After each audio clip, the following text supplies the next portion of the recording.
Hello there, and welcome to Life Beyond Seen, where the deep and the distant find their way to you quietly, one story at a time. The ocean keeps its secrets the way the night keeps silence. Not through effort, not through intention, but simply because that is what it does. It does not hide things, it just holds them. And sometimes what it holds is so large, so heavy, so full of human life and ordinary purpose, that the fact of its disappearance stops making sense the longer you think about it. You keep turning the question over, you keep expecting the answer to appear from some angle you haven't tried yet. But the water doesn't explain itself, it never has. Tonight we are going to talk about a ship, a very large ship. A ship that left a harbour in the Caribbean on a clear enough day in early March of 1918, carrying 309 people and thousands of tons of ore, heading for Baltimore, and was never seen again. No distress call, no wreckage, no debris field, no bodies recovered. No final message of any kind. Just a ship, and then nothing where the ship used to be. Her name was the USS Cyclops. She was 542 feet long. She displaced nearly 20,000 tons when fully loaded. She was one of the largest vessels in the United States Navy at the time, and she vanished so completely that more than 100 years later, no one has ever found so much as a piece of her hull. She remains to this day the single largest loss of life in the history of the US Navy that cannot be directly attributed to enemy combat. And yet most people have never heard her name. She tends to get folded into a broader story about a triangular stretch of ocean, which we will talk about tonight as well, but the Cyclops is older than that framing, and stranger, and in some ways more unsettling, because she is not legend. She is documented history. She existed. She sailed, and then she did not. Before we go any further, where are you listening from tonight? It is one of those things I find myself genuinely curious about when I sit down to record these stories. Maybe you are in bed, the room dark except for whatever soft light you've kept on. Maybe it is late and the house is quiet and this is the last voice you will hear before sleep finds you. Maybe you're somewhere quite different, on a night shift or in a car, or curled up on a couch with something warm in your hands. Whatever the case, I am glad you are here. There is something fitting about listening to a story like this one in the quiet hours. The Cyclops disappeared at night, or at least that is one possibility. The ocean was around her in every direction, and no one knows what happened next. If you enjoy this kind of storytelling, slow, careful, unhurried, please consider leaving a like on this video. It genuinely helps the channel reach people who might be looking for exactly this kind of thing late at night. And it takes only a moment. If you are new here, welcome. Life Beyond Seen is a place for stories that deserve more time than they usually get. Subscribe if you would like to be here when the next one arrives. And now, let us begin. The year is 1918. The United States has been in the First World War for less than a year. The Atlantic Ocean is not a safe place. German U-boats are operating throughout the shipping lanes, sinking Allied vessels with regularity, and the Navy is stretched across multiple theatres of operation, trying to keep supply lines open, trying to fuel its ships, trying to maintain a logistical machine that runs in large part on coal. Coal is the currency of naval power in this era. Without it, the fleet does not move. And this is where the Cyclops enters the story. Not as a warship, not as something glamorous or fast or armed for battle, but as a working vessel, a collier, a ship designed to carry enormous quantities of coal from one place to another to keep the fleet supplied and moving. She is, in the truest sense of the word, a workhorse. She does not attract much attention in peacetime. She is not the kind of ship that appears in photographs on the front pages of newspapers. She is large, slow, practical, and essential. And in March of 1918 she's on her way home from a mission to South America, her hold filled not with coal, but with manganese ore, a heavy, dense mineral used in the production of steel, and therefore in the production of weapons, and she has 309 people aboard, and she's heading north toward Baltimore, and then she's gone.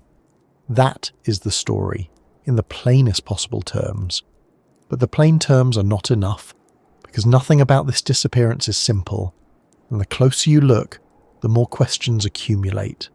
Questions about the ship herself, about the man commanding her, about the cargo she was carrying, and what that cargo might have done to her in rough water. Questions about the war, about loyalty, about mechanical failure and structural weakness. Questions that have been asked for over 100 years without a satisfying answer. There is a version of this story that gets told quickly. Ship disappears in the Bermuda Triangle. No one knows why, spooky.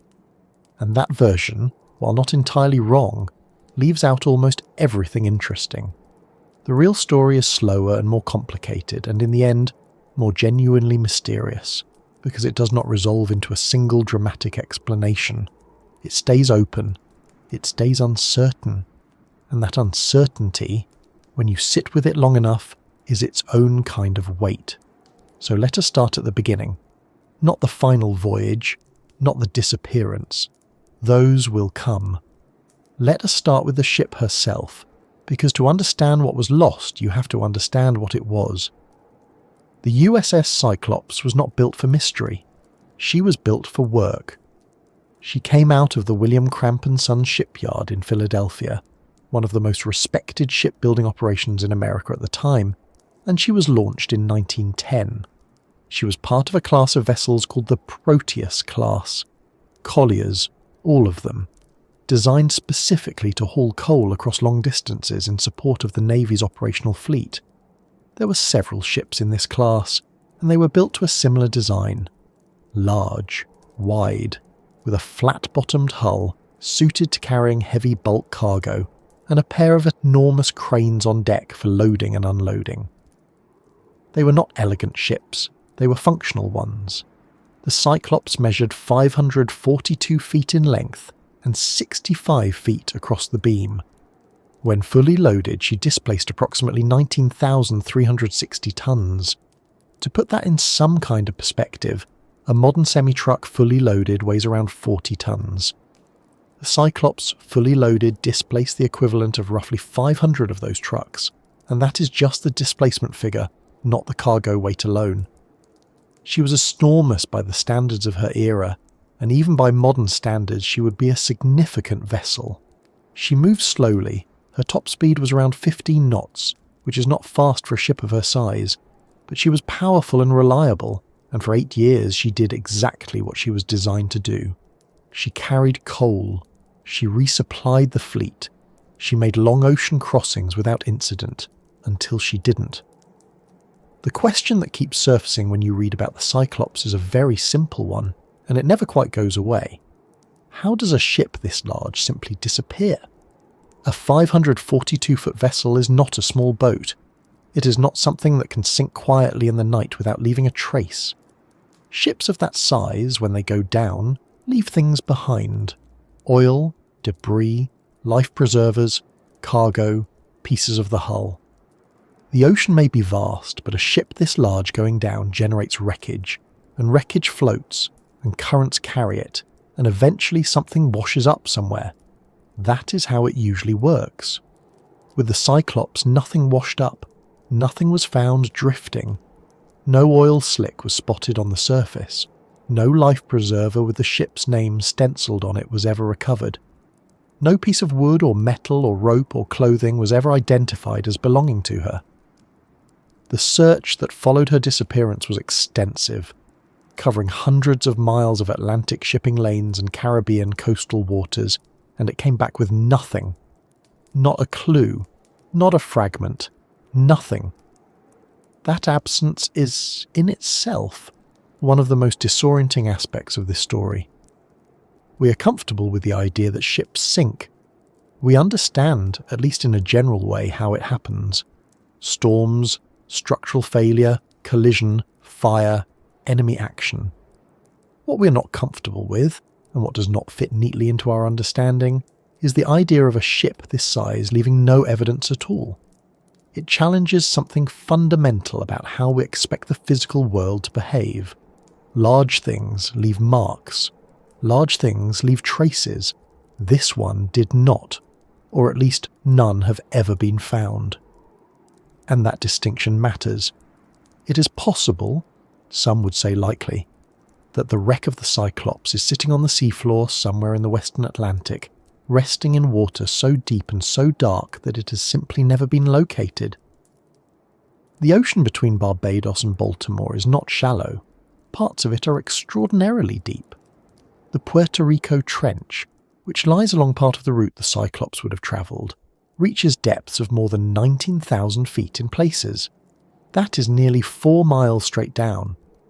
At those depths, in the year 1918, and even in the decades since, finding a specific wreck without knowing exactly where to look is an almost impossible task.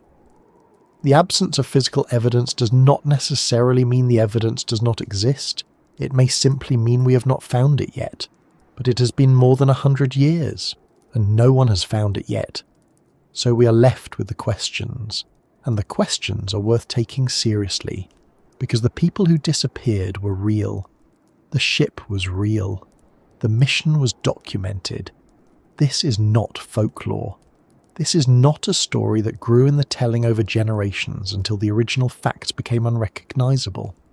The USS Cyclops sailed, and the USS Cyclops did not arrive, and 309 people went with her into whatever happened, and none of them ever came back. Among those 309 people were enlisted Navy men, officers, civilian passengers, and a commander whose biography is, to put it gently, complicated. His name was George Worley, and he is one of the most discussed figures in the entire story. Not because anyone knows what he did wrong, or whether he did anything wrong at all, but because the more you learn about him, the more questions you find yourself asking. He was a man of contradictions, of odd habits and disputed loyalties, and he was in command of the largest ship in the Navy's collier fleet on the day it disappeared. We will spend some time with him properly in a little while. For now, the important thing is simply this.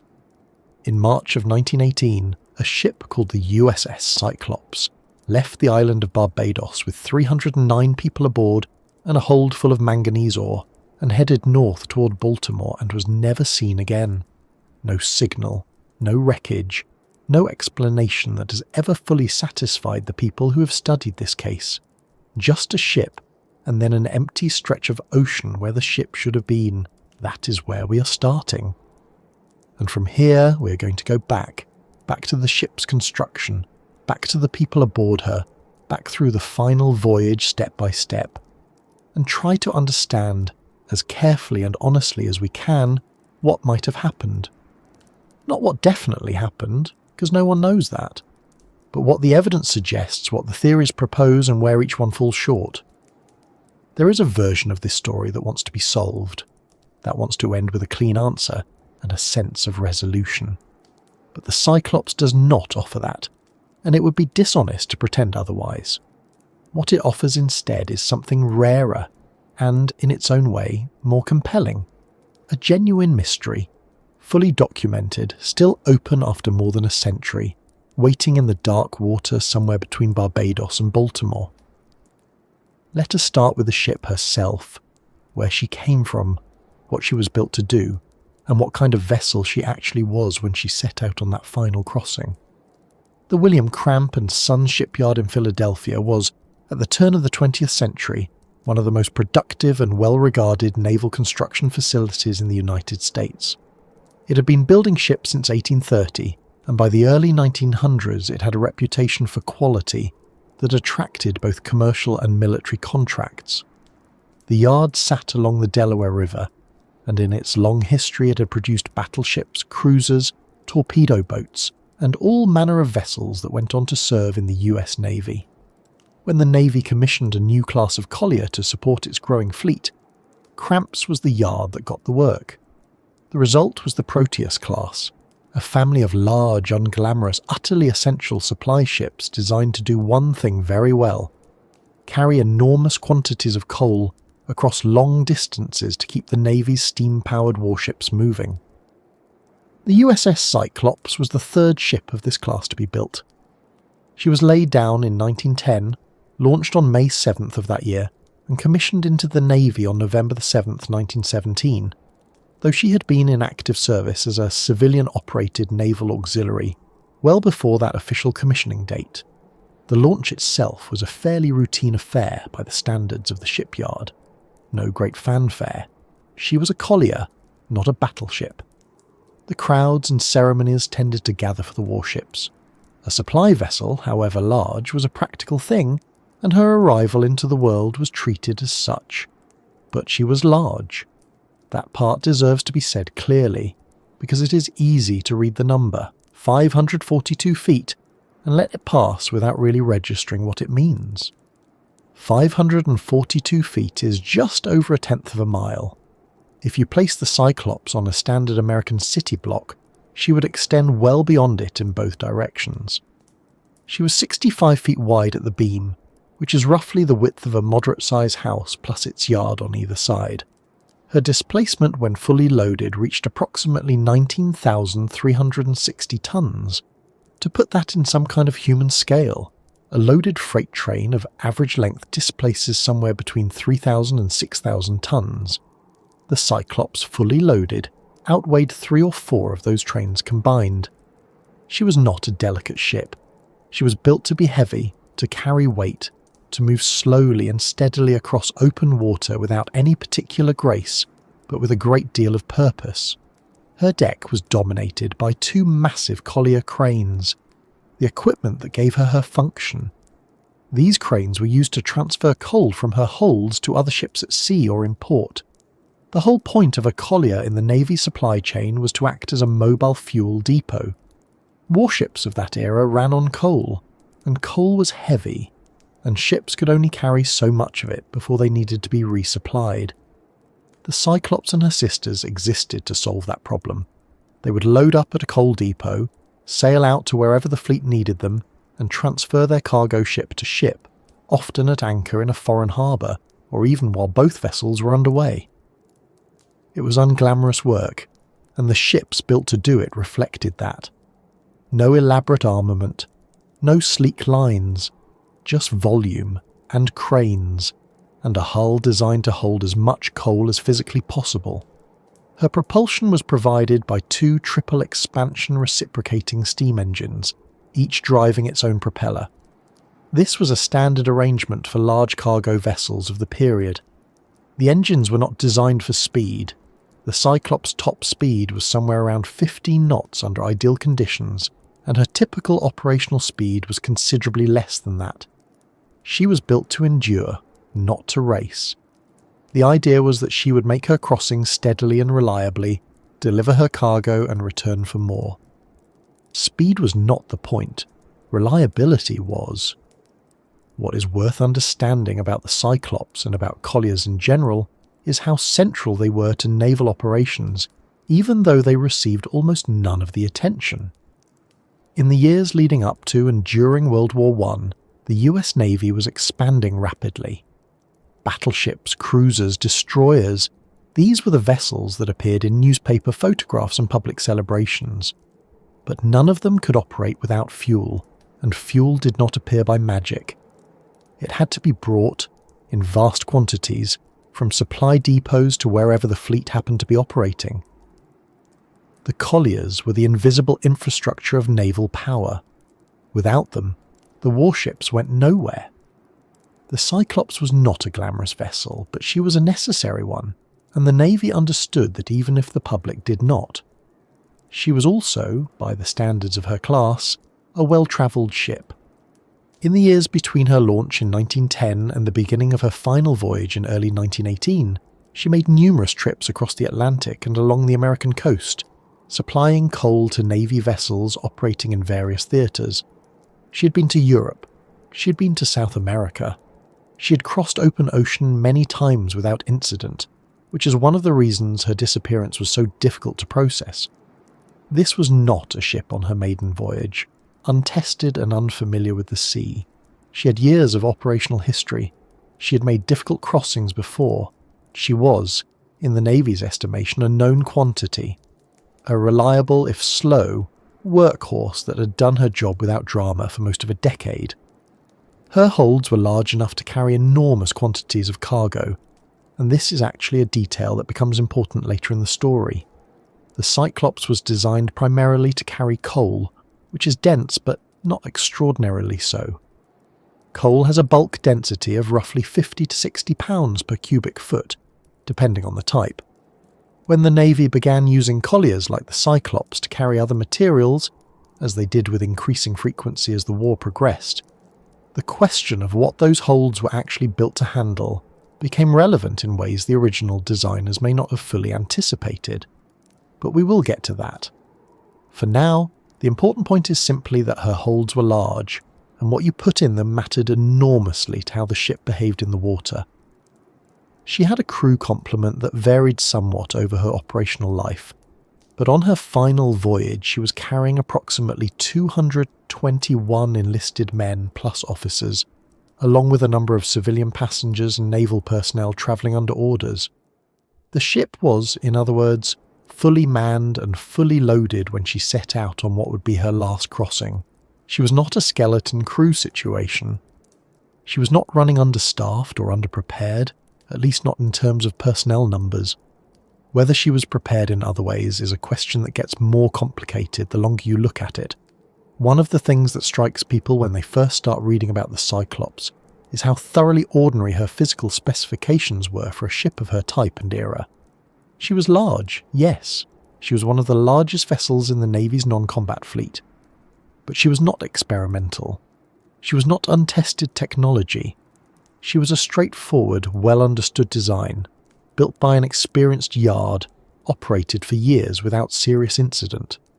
There was nothing inherently unusual about her. And yet she vanished so completely that not a single piece of physical evidence has ever been confirmed as belonging to her. That gap, between the ordinariness of the ship and the totality of her disappearance, is what keeps drawing researchers and historians back to this case.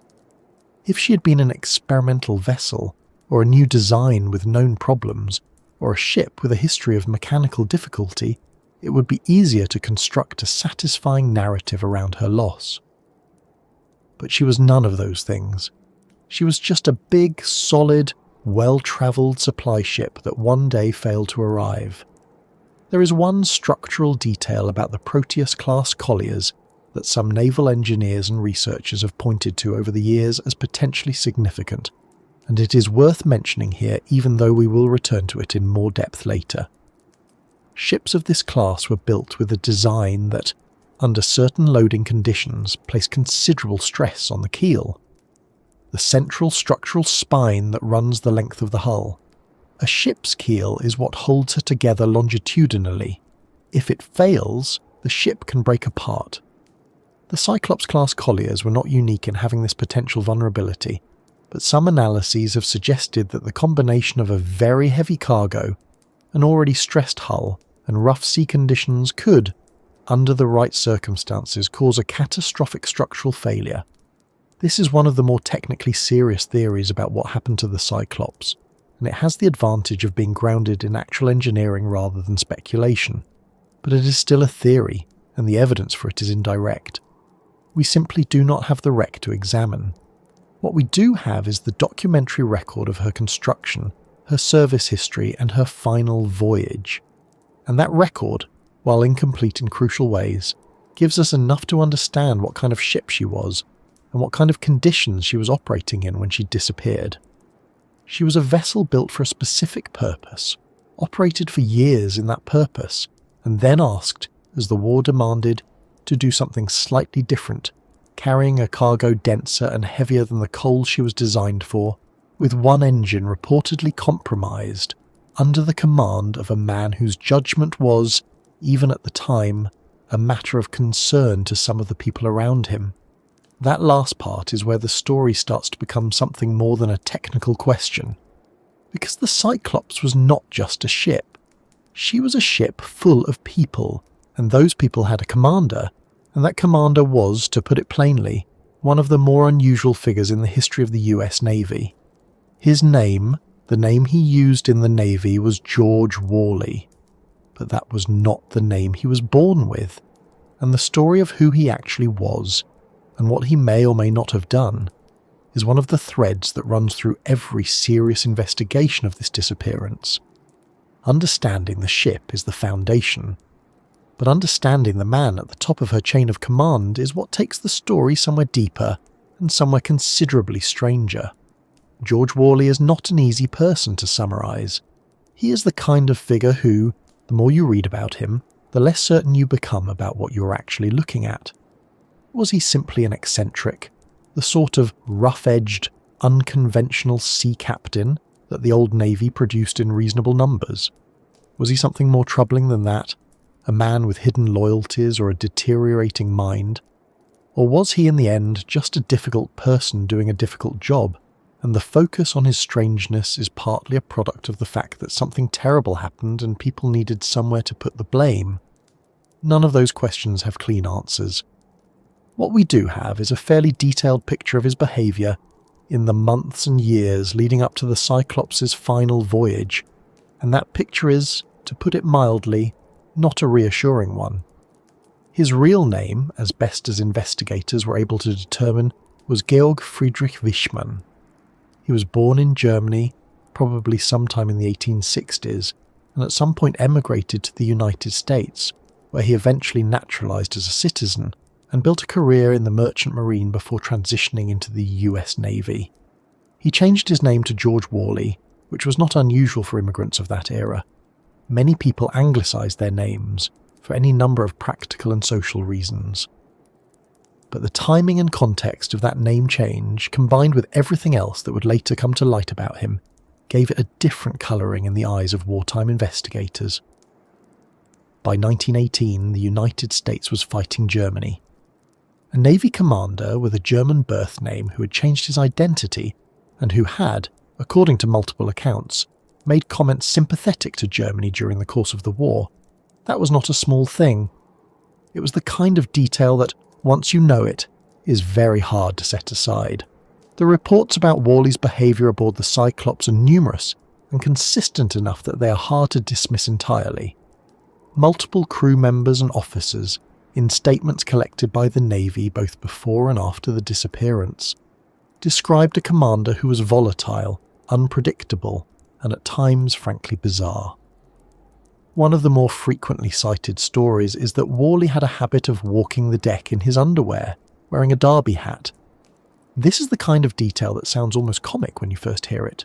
A naval officer patrolling a 542-foot warship in his underclothes and a bowler hat. But it is worth thinking about what it actually suggests about the man's relationship with authority, with convention, and with the people under his command.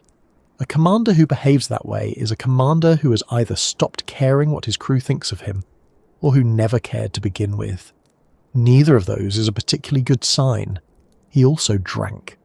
This was reported by multiple sources, and while drinking among naval officers of that era was not exactly rare, the degree to which Worley's drinking was remarked upon suggests it went beyond the ordinary. There were accounts of him being visibly intoxicated during duty hours, of his judgment being impaired in ways that made officers and crew uncomfortable. One account from a lieutenant who had served under him described Worley as erratic and difficult to predict, a man who could be reasonable one moment and furious the next, for reasons that were not always apparent to those around him. There were also reports of cruelty, or at least of a harshness toward crew members that crossed the line from strict discipline into something more personal and arbitrary. Some men who had served aboard the Cyclops before her final voyage had filed formal complaints. The Navy had received these complaints, had investigated some of them, and had, for reasons that are not entirely clear from the historical record, allowed Worley to remain in command. This is one of the quieter frustrations of the whole story. The institutional inertia that kept a commander with a documented history of problematic behaviour in charge of a ship carrying hundreds of people. The Navy knew enough about Worley to be concerned. They apparently did not consider that concern sufficient reason to remove him. Among the 309 people aboard the Cyclops on her final voyage, the passengers were a varied group. The ship was carrying Navy personnel returning from various assignments, as well as a number of civilians travelling under official auspices. One of the more notable passengers was Alfred Gottschalk, the United States Consul General in Rio de Janeiro, who was returning to the United States after his posting in Brazil. Gottschalk was a diplomatic official, which means the Cyclops was carrying not just ordinary Navy personnel, but someone with a degree of official status, a detail that would later add a layer of political pressure to the Navy's investigation, since the disappearance of a US diplomat was not the kind of thing that could be quietly set aside. There were also naval officers, enlisted men, a small number of civilian workers, and various personnel whose exact roles and assignments are documented in the ship's manifests, though those manifests themselves contain some inconsistencies that researchers have puzzled over.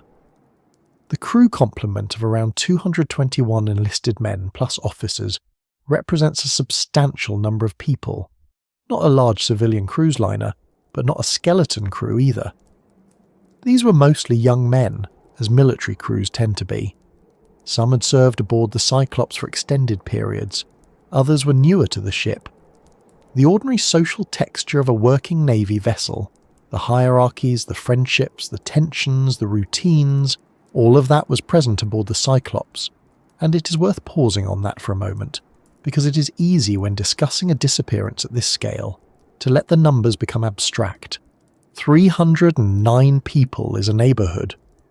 It is a small town's worth of individual lives, individual families, individual people who woke up on the morning of the March 4th, 1918, and went about their routines aboard a ship they expected to arrive safely in Baltimore within a couple of weeks. None of them, as far as we know, left any record of sensing that something was wrong. No letter written from Barbados has ever surfaced describing a premonition or a specific fear. The departure, by all accounts, was ordinary. What was not entirely ordinary was the ship's condition at the time of departure.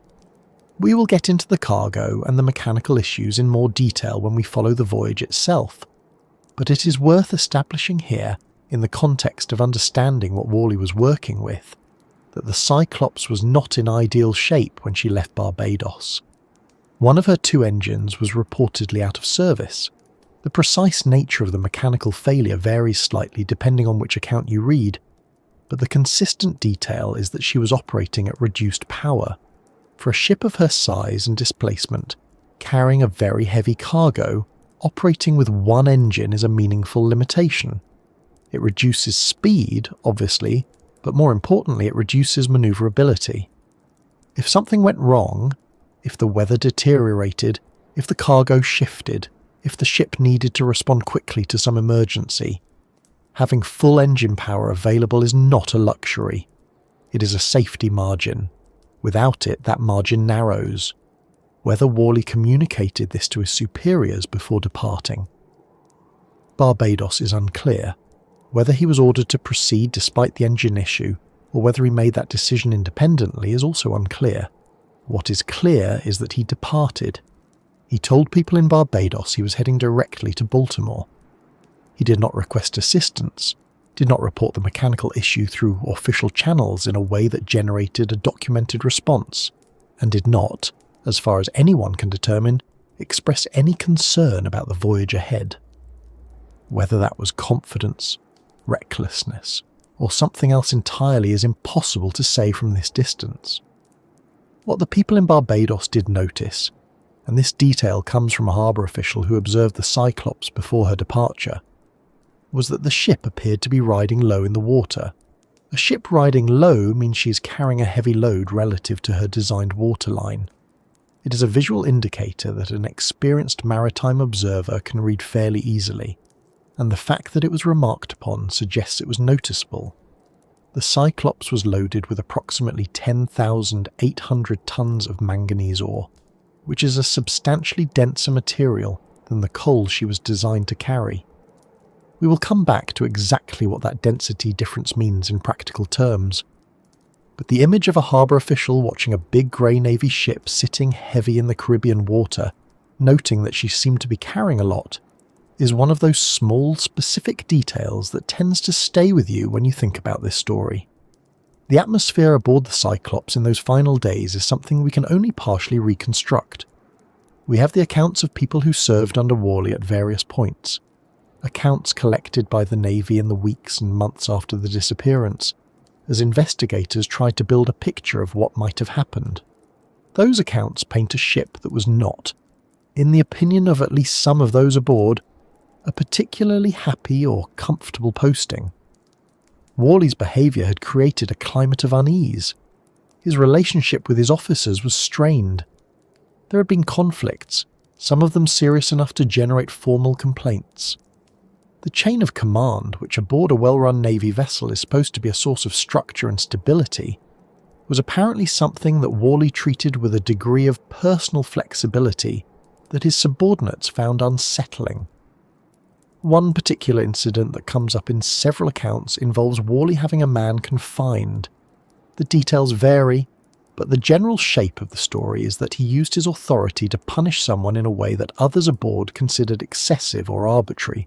This was not an isolated complaint.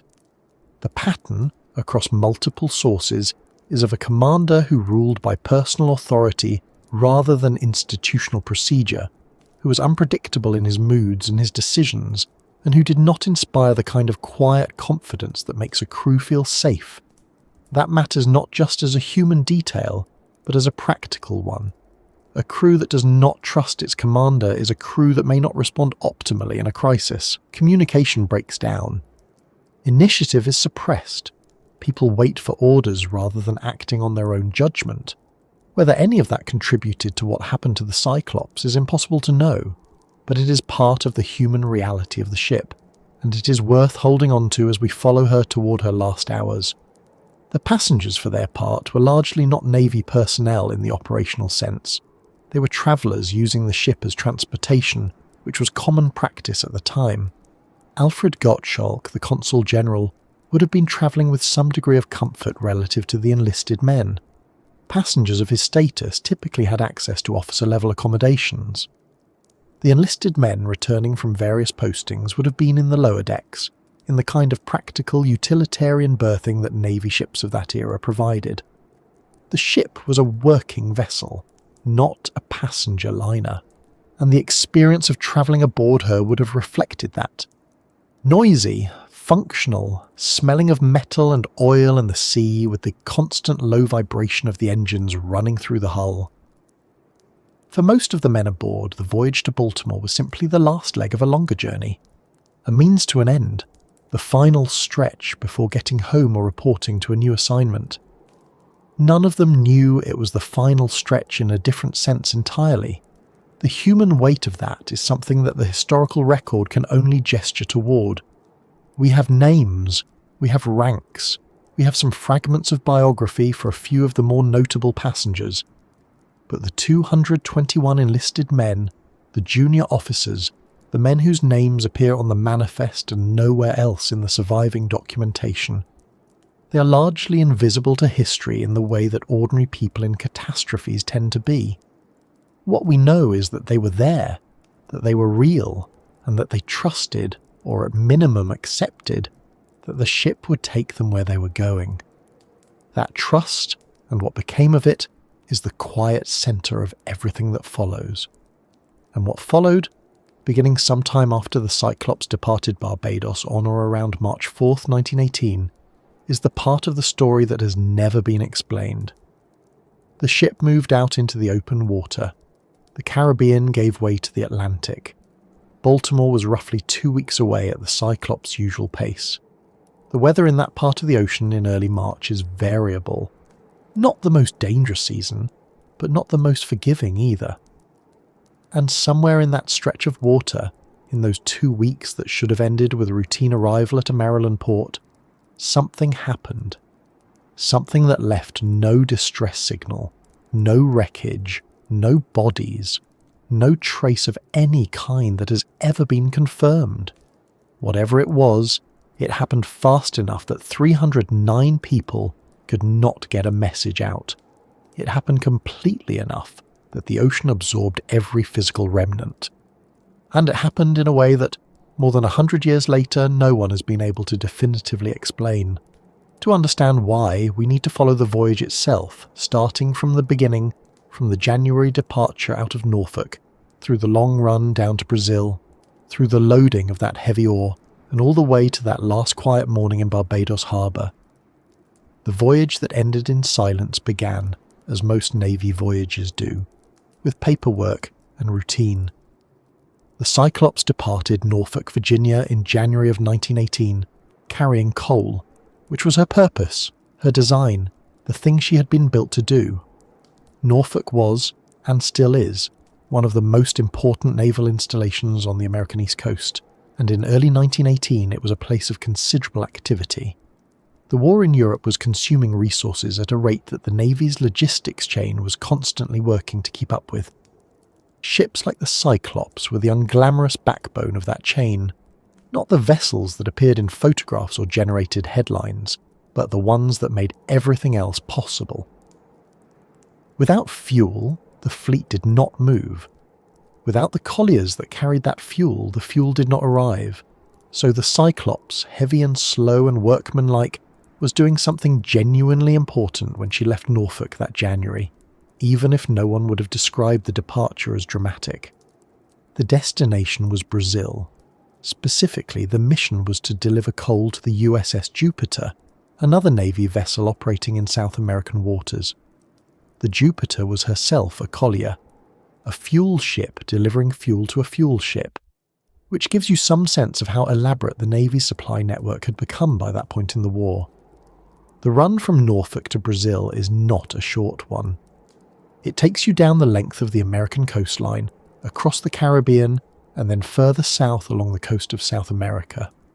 For a ship moving at the Cyclops' typical speed, somewhere around 10 to 11 knots under normal conditions, it was a journey measured in weeks, not days. The crew settled into the rhythms of a long ocean passage. The weather changed as they moved south. The water shifted from the grey-green of the mid-Atlantic to the deeper, warmer blue of the tropics. The coal delivery was completed, and then came the second part of the mission. The Cyclops was to take on a cargo of manganese ore from Bahia, the city now known as Salvador, in the state of Bahia in northeastern Brazil. This is where the nature of the voyage changed in a way that would later become significant to everyone trying to understand what happened. Coal and manganese ore are not the same kind of cargo, and the difference matters more than it might seem at first. Coal is relatively light for its volume. It fills space without being crushingly heavy. A ship loaded with coal sits lower than an empty ship, of course, but the weight is distributed across a large volume of material in a way that is, in terms of density, manageable. Manganese ore is something else entirely. It is dense, roughly 125 pounds per cubic foot, compared to coal's roughly 50 to 55 pounds per cubic foot. What that means in practical terms is that a holdful of manganese ore weighs more than twice as much as the same holdful of coal. You can load far less of it by volume before you have reached the ship's safe weight limit. The Cyclops took on approximately 10,800 tons of manganese ore at Bahia. That is a very large amount of a very heavy material. Some accounts, including assessments made by naval engineers after the disappearance, suggest that this load may have pushed the ship close to, or possibly beyond, what she was safely designed to carry. There is a concept in maritime engineering called the load line, sometimes called the Plimsoll line after Samuel Plimsoll, the British politician who campaigned for its adoption in the 19th century. It is a marking on the hull of a ship that indicates the maximum safe depth to which the vessel can be loaded in different water conditions. If the ship sits so low that the water reaches or exceeds that line, she is considered dangerously overloaded. The harbour official in Barbados, who noted that the Cyclops appeared to be riding low in the water, that observation was not merely aesthetic. A ship riding low is a ship with less freeboard, meaning less distance between the waterline and the deck. Less freeboard means waves that would ordinarily wash harmlessly past the hull can now reach the deck.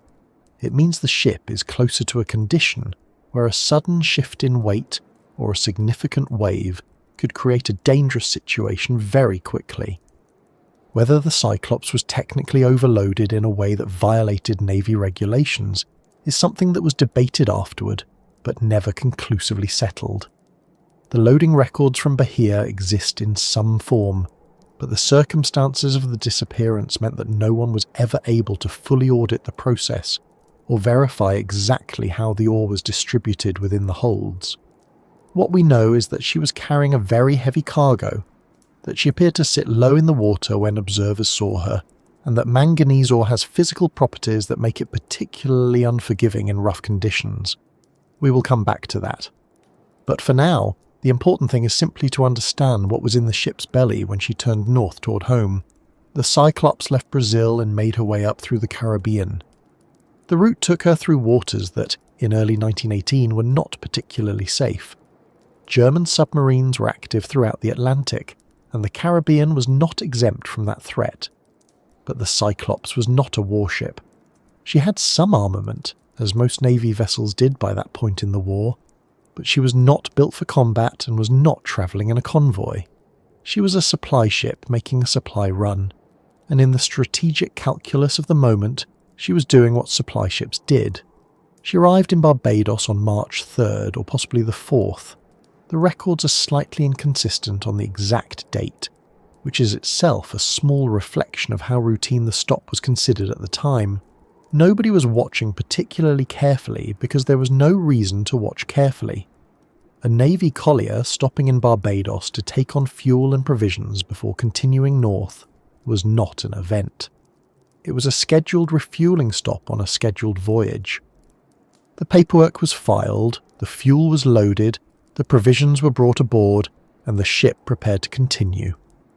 It was during this stop that several things were noted that would later seem important.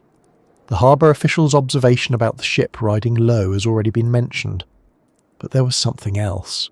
One of the Cyclops' two main engines was reportedly not functioning properly.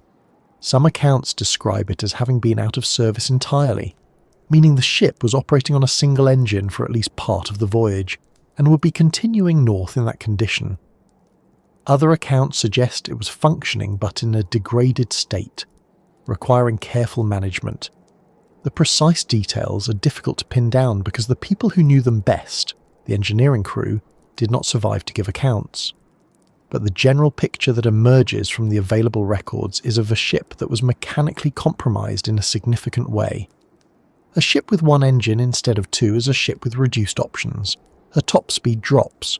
More importantly, her manoeuvrability is reduced. In a normal sea state, this matters less. But in rough water, the ability to respond quickly to changing conditions, to adjust heading, to power through or away from a wave at the right moment, is part of what keeps a heavily loaded ship safe. A ship that is both overloaded and running on one engine has less margin for error than a ship that is either of those things alone. She is a vessel where the gap between a manageable situation and a crisis is narrower than it should be. Why did Commander Worley choose to continue the voyage in these conditions? That is a question that has no definitive answer. It is possible he assessed the situation and concluded that the engine issue was manageable, that the sea conditions expected on the run to Baltimore did not warrant a delay, and that getting home was the right call. It is possible that the pressure of the wartime logistics schedule played a role. Delays had consequences, and a Navy commander who stopped unnecessarily could expect questions from his superiors. It is possible that Worley's judgment, which as we have seen was considered questionable by more than one person who served under him, simply led him to a decision that a more cautious commander might not have made. And it is possible that the situation with the engine was considered less serious at the time than it appears in retrospect, when we know what came after. What we know is that Worley, in Barbados, told people he was heading directly to Baltimore, not to another port for repairs, not to a naval facility to have the engine looked at. Directly to Baltimore. He gave no indication of concern about the ship's condition, or at least none that was recorded. He was, by all available accounts, behaving as if the voyage was proceeding normally and would continue to do so. The Cyclops departed Barbados on or around March 4th, 1918. The exact time of departure is not recorded with precision. She moved out of the harbour and into open water heading north. Baltimore was roughly 1,800 miles away. At the Cyclops' reduced speed, one engine, heavy cargo, the journey would have taken somewhere in the range of 10 days to 2 weeks. The expected arrival date was around mid-March, give or take. Think about what that means in terms of the window. There were 10 to 14 days during which the Cyclops was at sea heading north, and during which anything could have happened. 10 to 14 days in which the weather could have shifted, in which the sea state could have changed significantly, in which the compromised engine could have failed entirely, leaving the ship adrift, in which the heavy ore cargo, if not properly secured or if disturbed by rough water, could have begun to move. 10 to 14 days in which 309 people were aboard a heavily loaded, mechanically compromised ship in the open Atlantic, with a commander whose judgment was, at minimum, not universally trusted. The route from Barbados to Baltimore takes you north through the eastern Caribbean, up past the Bahamas, and then along the eastern seaboard. It passes through the region that would later become famous, or notorious depending on your perspective, as the Bermuda Triangle. The water in that region is not uniformly shallow or uniformly calm. There are areas of significant depth. There are weather systems that develop quickly in the spring months. There are currents. The Gulf Stream runs through that area with considerable force, and a ship's actual position relative to her intended track can shift meaningfully if the current is not properly accounted for. The manganese ore in the Cyclops' holds was not a static, inert mass in the way that, say, a cargo of steel beams might be. Ore, particularly ore that has not been perfectly packed and secured, can behave somewhat like a liquid under the right conditions. In rough seas, if the ship rolls significantly, the ore can shift toward the low side. When cargo shifts in a large ship, the effect on stability can be rapid and severe. The ship develops a list, a lean to one side, that the ballast and the crew may not be able to correct quickly enough. If the list becomes severe, if the ship rolls past the point where her own buoyancy can right her, she can capsize.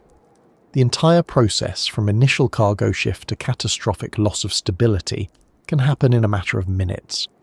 In some documented cases of ore carrier disasters, it has happened faster than that. This is not a theoretical concern.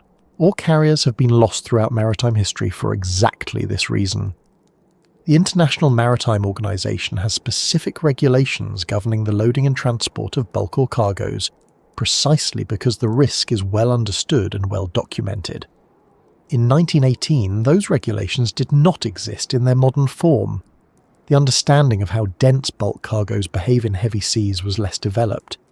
The instruments available to monitor the ship's condition were cruder. The margin for error was wider in the wrong direction. All of this, the heavy ore, the low freeboard, the compromised engine, the variable weather of the North Atlantic in early March, the commander whose decision-making inspired concern among those who knew him, all of it was present in the days following that departure from Barbados. It was present as the ship moved north. It was present as the days passed and Baltimore did not appear on the horizon. And it was present, in some combination we cannot now determine, in whatever final hours the Cyclops experienced before she was gone. What we do not have, and what makes this different from almost any other maritime disaster of comparable scale, is any signal from within those final hours. No distress call, no flare sighting reported by any other vessel, no debris field washing up on a nearby shore in the days that followed. The ship did not send a message saying the engine had failed, or the cargo had shifted, or the weather was worse than expected, or anything at all. She simply stopped communicating in a way that was indistinguishable at first from normal silence. A ship at sea in 1918 was not in constant contact with shore. Days could pass without a message. The absence of communication was not initially alarming. It was only when the expected arrival date came and went, and then another day and another, that the silence began to feel like something other than routine. And by then, whatever had happened was already done. The ocean had already closed over whatever evidence there might have been.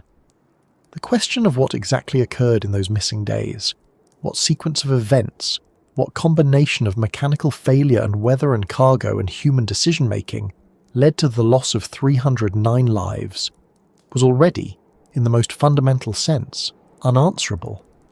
But the Navy was not yet ready to accept that. When the Cyclops failed to arrive, the machinery of inquiry began to turn. Telegrams went out to ports along the route.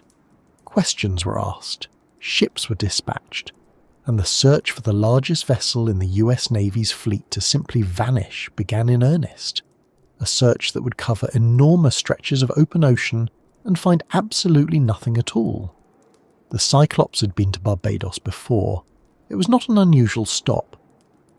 The island sits at the southeastern edge of the Caribbean, and for ships moving between South America and the eastern seaboard of the United States, it was a practical and well-established port of call. You could take on fuel, fresh water, provisions. You could make minor repairs. You could give the crew a brief respite before the long open water run north. It was, in the language of maritime logistics, a routine stop. And that is precisely what makes it so strange to dwell on now. Because Barbados was the last place anyone saw the Cyclops, the last place anyone spoke to her crew, the last place where the ship existed for anyone on shore as a real and present thing rather than a question with no answer. She arrived sometime around March 3rd or 4th, 1918. The exact timing varies slightly depending on the source, but the broad picture is consistent. The ship came into Bridgetown Harbour, the island's main port, and the business of resupply began. Fuel was taken on, provisions were loaded, the crew had some time ashore, as crews typically did during port stops. It was the kind of brief, functional pause that punctuated long voyages, not a celebration, not a crisis, just a working stop in a warm Caribbean port. What is interesting, and what has been noted by investigators and researchers in the years since, is that some of the people who observed the Cyclops during her time in Barbados came away with impressions that, in retrospect, feel significant. A harbour official, the accounts describe him as a local port authority figure, though the specific name varies across historical records, reportedly noted that the Cyclops appeared to be riding unusually low in the water. This is a detail worth pausing on. A ship riding low in the water means that her freeboard, the distance between the waterline and the top edge of her hull, is reduced. It means she's carrying a heavy load relative to her designed capacity, or that she is not in optimal trim, or both. For a ship that had already been noted by some accounts as potentially overloaded with manganese ore, this observation from someone standing on a dock in Bridgetown, looking at the ship from the outside, carries a certain weight. Low freeboard is not automatically dangerous. Ships are designed with tolerances, and a vessel riding somewhat low is not necessarily in immediate peril. But it does reduce the margin. It means that waves, which would ordinarily wash harmlessly over a higher hull, can now reach parts of the deck more easily. It means that in rough seas, water can ship aboard more readily. It means that the ship has less buffer between her normal operating condition and a condition that begins to cause problems. For the Cyclops, already carrying a dense and potentially unstable cargo, already operating with one engine out of commission, the observation that she appeared to be riding low is one of those small, quiet details that tends to grow heavier the longer you think about it. Commander Worley, during the Barbados stop, reportedly told people he was heading directly to Baltimore. This is consistent with the ship's orders, but it is also worth noting because it establishes the intended route, north through the Caribbean, up through the area east of the Bahamas, and then along the coast to the Chesapeake. He didn't indicate any plan to stop at another port. He did not report any significant mechanical difficulties to port authorities in Barbados, at least not in any record that has survived. Whether this was because the engine situation was considered manageable, or because Worley did not want to draw attention to problems aboard the ship, or simply because the records of any such conversation were not kept or have not been found, is not something we can now determine. There is one other detail from the Barbados stop that tends to appear in accounts of the Cyclops' final days, and it is the kind of detail that is difficult to know exactly what to do with. Some sources suggest that during the stop Worley had a disagreement with one or more of his officers, that the atmosphere aboard the ship was not entirely settled. This is consistent with what was known about Worley's general manner of command, which was, as described by people who had served under him, often tense and unpredictable. Whether any specific confrontation during the Barbados stop had any bearing on what happened afterward is impossible to say. It is the sort of human detail that feels meaningful when you're trying to reconstruct events, but that does not necessarily connect to anything in a provable way. What we can say with reasonable confidence is this: around March 4th, 1918, the USS Cyclops departed Barbados. She was loaded with approximately 10,800 tons of manganese ore. She was operating with one of her 2 engines out of service. She was, by at least one observer's account, sitting noticeably low in the water. She had a crew of around 221 enlisted men, plus officers and passengers, totaling 309 people. Her commander was a man whose background and behaviour had already drawn scrutiny, and she was heading into roughly 1,800 miles of open Atlantic in early March in wartime. She left the harbour, she moved out past the headlands, and that was it.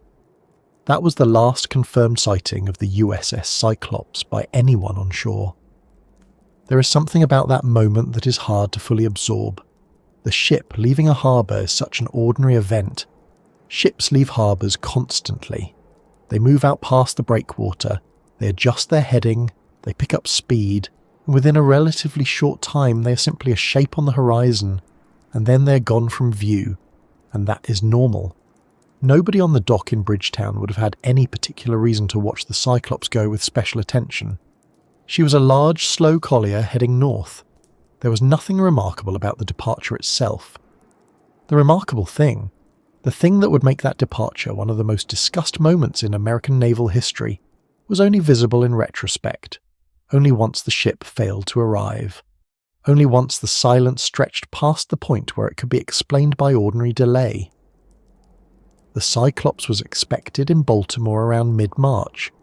The exact expected arrival date is not documented with precision in the surviving records, but given the distance and the ship's speed, reduced as it was by the engine problem, sometime in the range of March 13th to March 18th seems to have been the general expectation.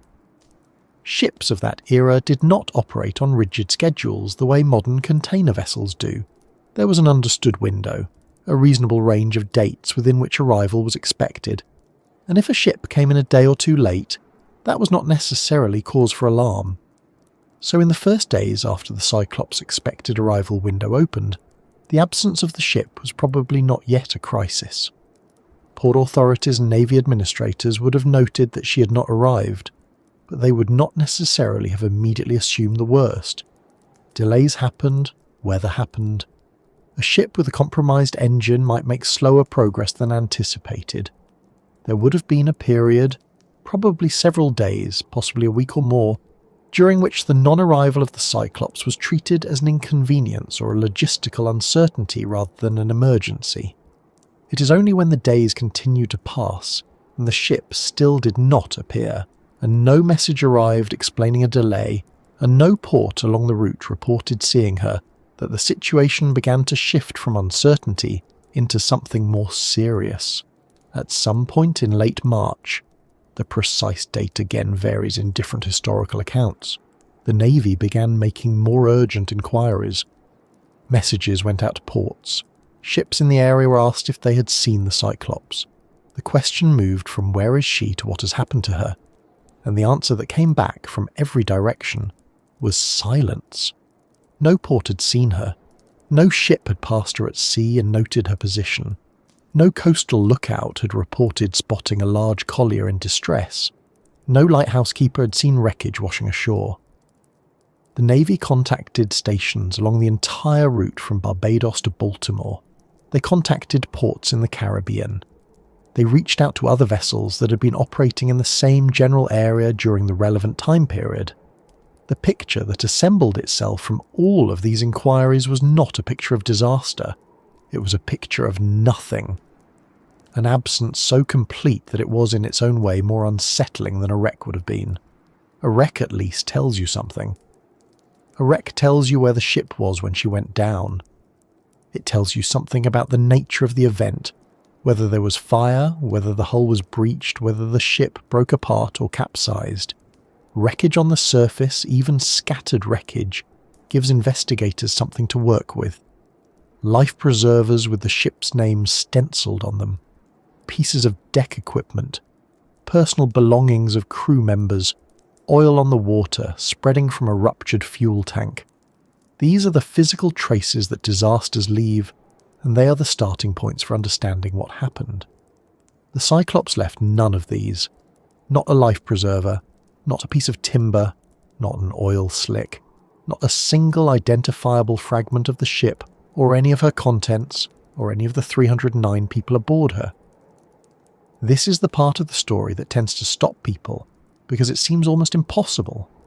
A 542-foot ship loaded with thousands of tons of dense ore, carrying hundreds of people and all of their gear and provisions and personal effects. And nothing at all. One explanation for this, the one that tends to get less attention than it deserves, is the sheer size of the ocean and the speed with which surface evidence can disperse. The Atlantic is not a static body of water. The Gulf Stream, which runs through the region the Cyclops would have been crossing, moves at roughly 4 miles per hour in some sections, fast enough to carry floating debris significant distances in a short time. If the ship went down in an area with strong currents, whatever surfaced might have been carried far from the site of the sinking within days. By the time anyone was actively looking, the debris could have been hundreds of miles away, dispersed across a wide area, no longer recognisable as belonging to any particular vessel. There is also the question of what actually floats when a ship like the Cyclops goes down. Manganese ore does not float. Most of the ship's structural components, steel plates, machinery, the cranes, would sink immediately. The things that might float, wood from interior fittings, some personal items, life preservers, are relatively small and sparse compared to the mass of the ship itself. If the sinking was rapid, and if the currents were strong, the window during which surface evidence was concentrated enough to be spotted might have been very short. None of this makes the absence of evidence less striking. It is still remarkable. But it is worth understanding that the absence of wreckage does not necessarily indicate something supernatural or even particularly unusual about the manner of sinking. It may simply indicate that the ocean is very large, and that the search, when it finally began in earnest, came too late and covered too little of the relevant area. What the Navy found, ultimately, was a mystery shaped entirely by what was not there. And that shape, defined by absence, by silence, by the simple fact that a ship and 309 people had been somewhere and then were not, became the foundation of everything that followed.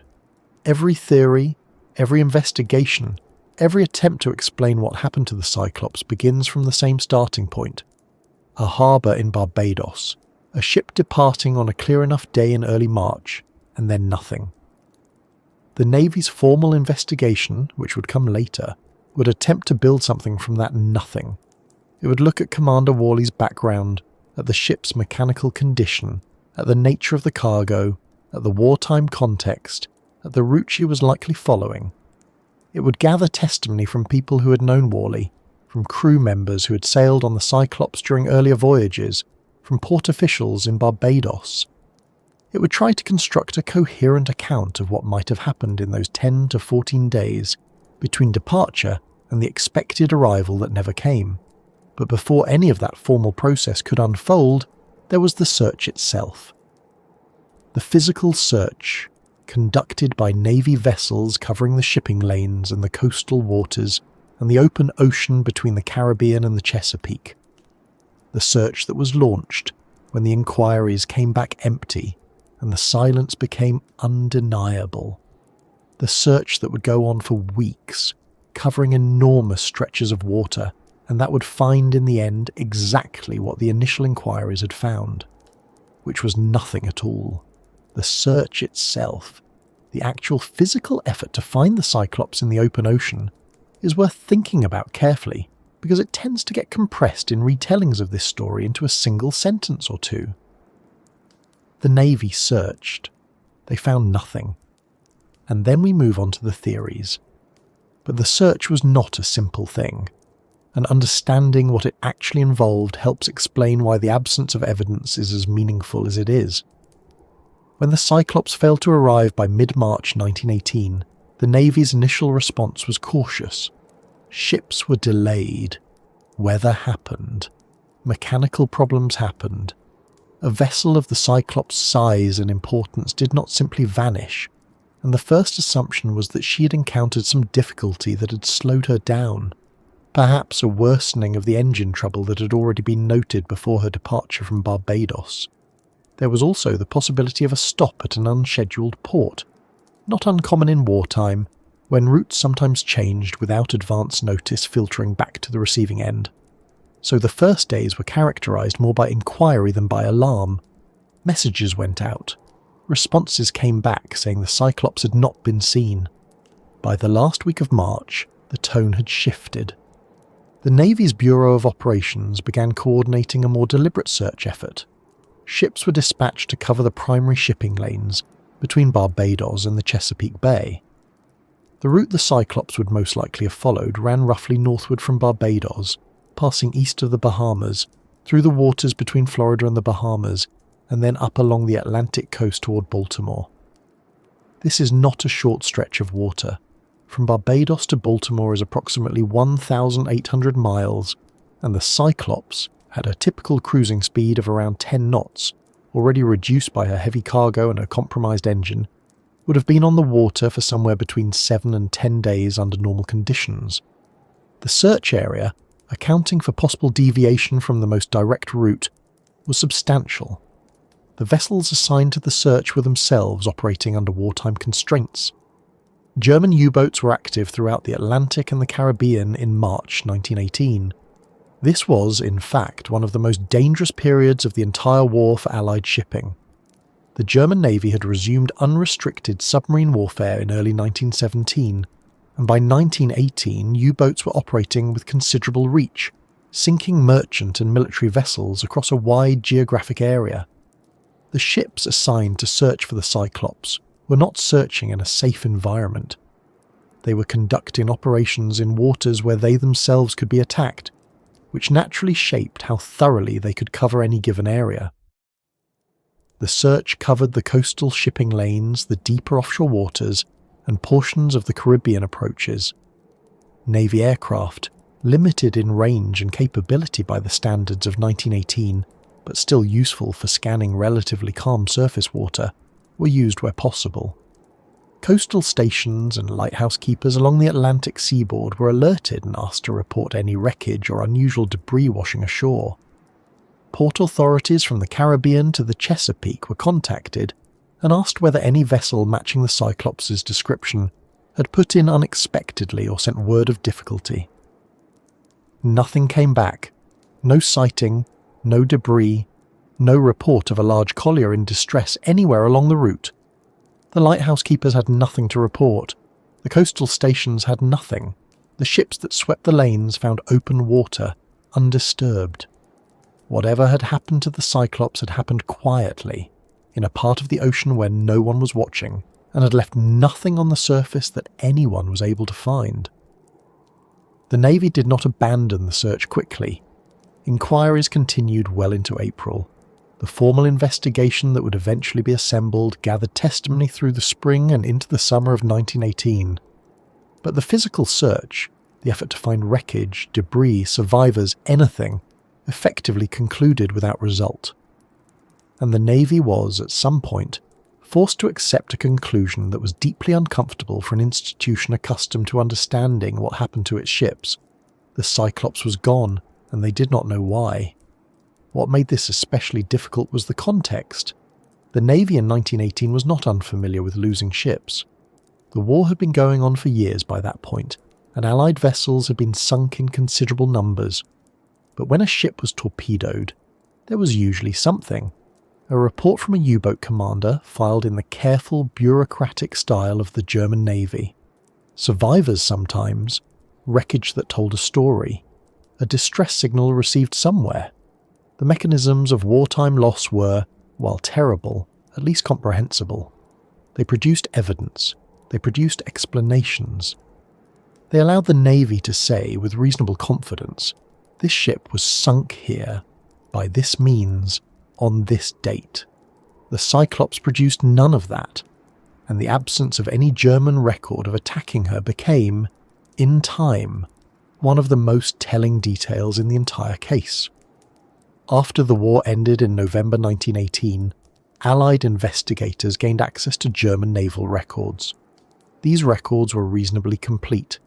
The German Navy maintained careful logs of submarine operations, including the vessels attacked and sunk.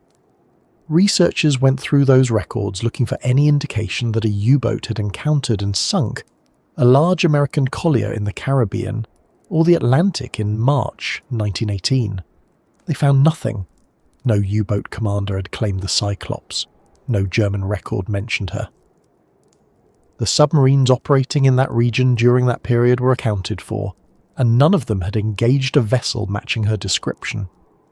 This does not completely rule out a U-boat attack, for the simple reason that records can be incomplete, and a submarine that itself did not survive the war could not file a report. But it makes the scenario considerably less likely than it might otherwise seem. The German Navy had strong incentives to document its kills. It was how commanders demonstrated their effectiveness and earned recognition. A ship the size of the Cyclops, carrying a cargo directly useful to the Allied war effort, would have been a significant prize. The silence in the German records is not proof of anything, but it is suggestive. The search also failed to produce any evidence consistent with a surface attack or a fire. If the Cyclops had been attacked by a surface vessel, which was theoretically possible, though less likely given the naval situation, there would typically be some trace.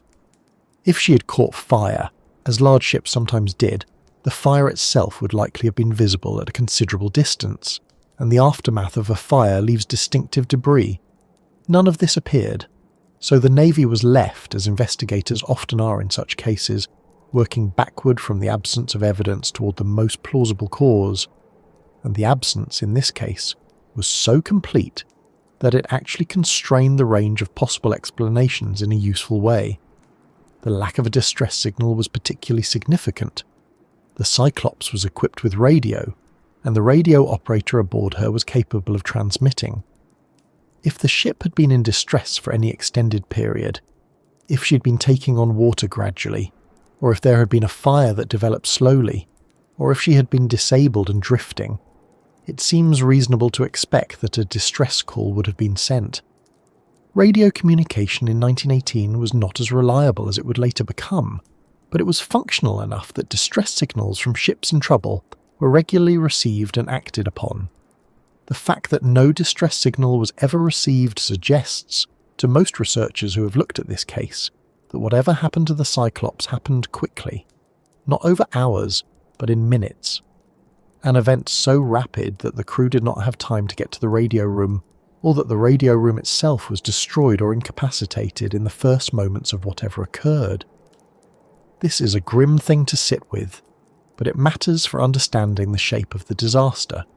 It points away from slow flooding, away from a fire that built gradually, away from a mechanical failure that gave the crew time to respond. It points towards something sudden. The search, ultimately, didn't answer any of these questions.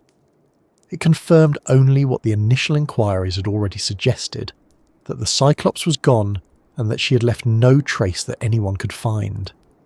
The Navy's formal statement, issued in the summer of 1918, acknowledged the loss of the vessel and all hands, and noted that the cause of the disappearance was unknown.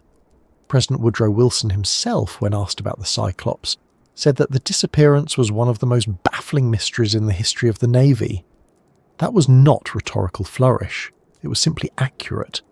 It is worth pausing here for a moment on what the search revealed about the limitations of maritime investigation in 1918. The tools available were significant for their time but limited by any modern standard. Aircraft had short ranges and could only scan the surface in good visibility. Ships could cover the shipping lanes but could not examine the ocean floor.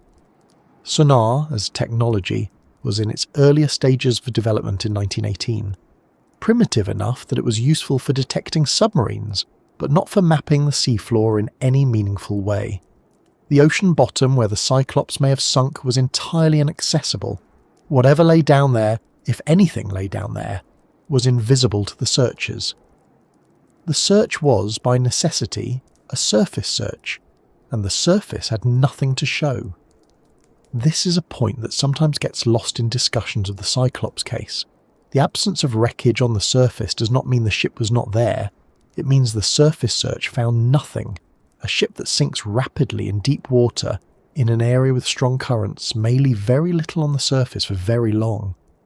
The Cyclops was carrying over 10,000 tons of manganese ore. She was heavy. If she went down quickly, the bulk of her mass would have gone straight to the bottom. The things that might have floated, and there were not many given the nature of the cargo and the ship's construction, could have been dispersed by the Gulf Stream in the days between the sinking and the start of the search.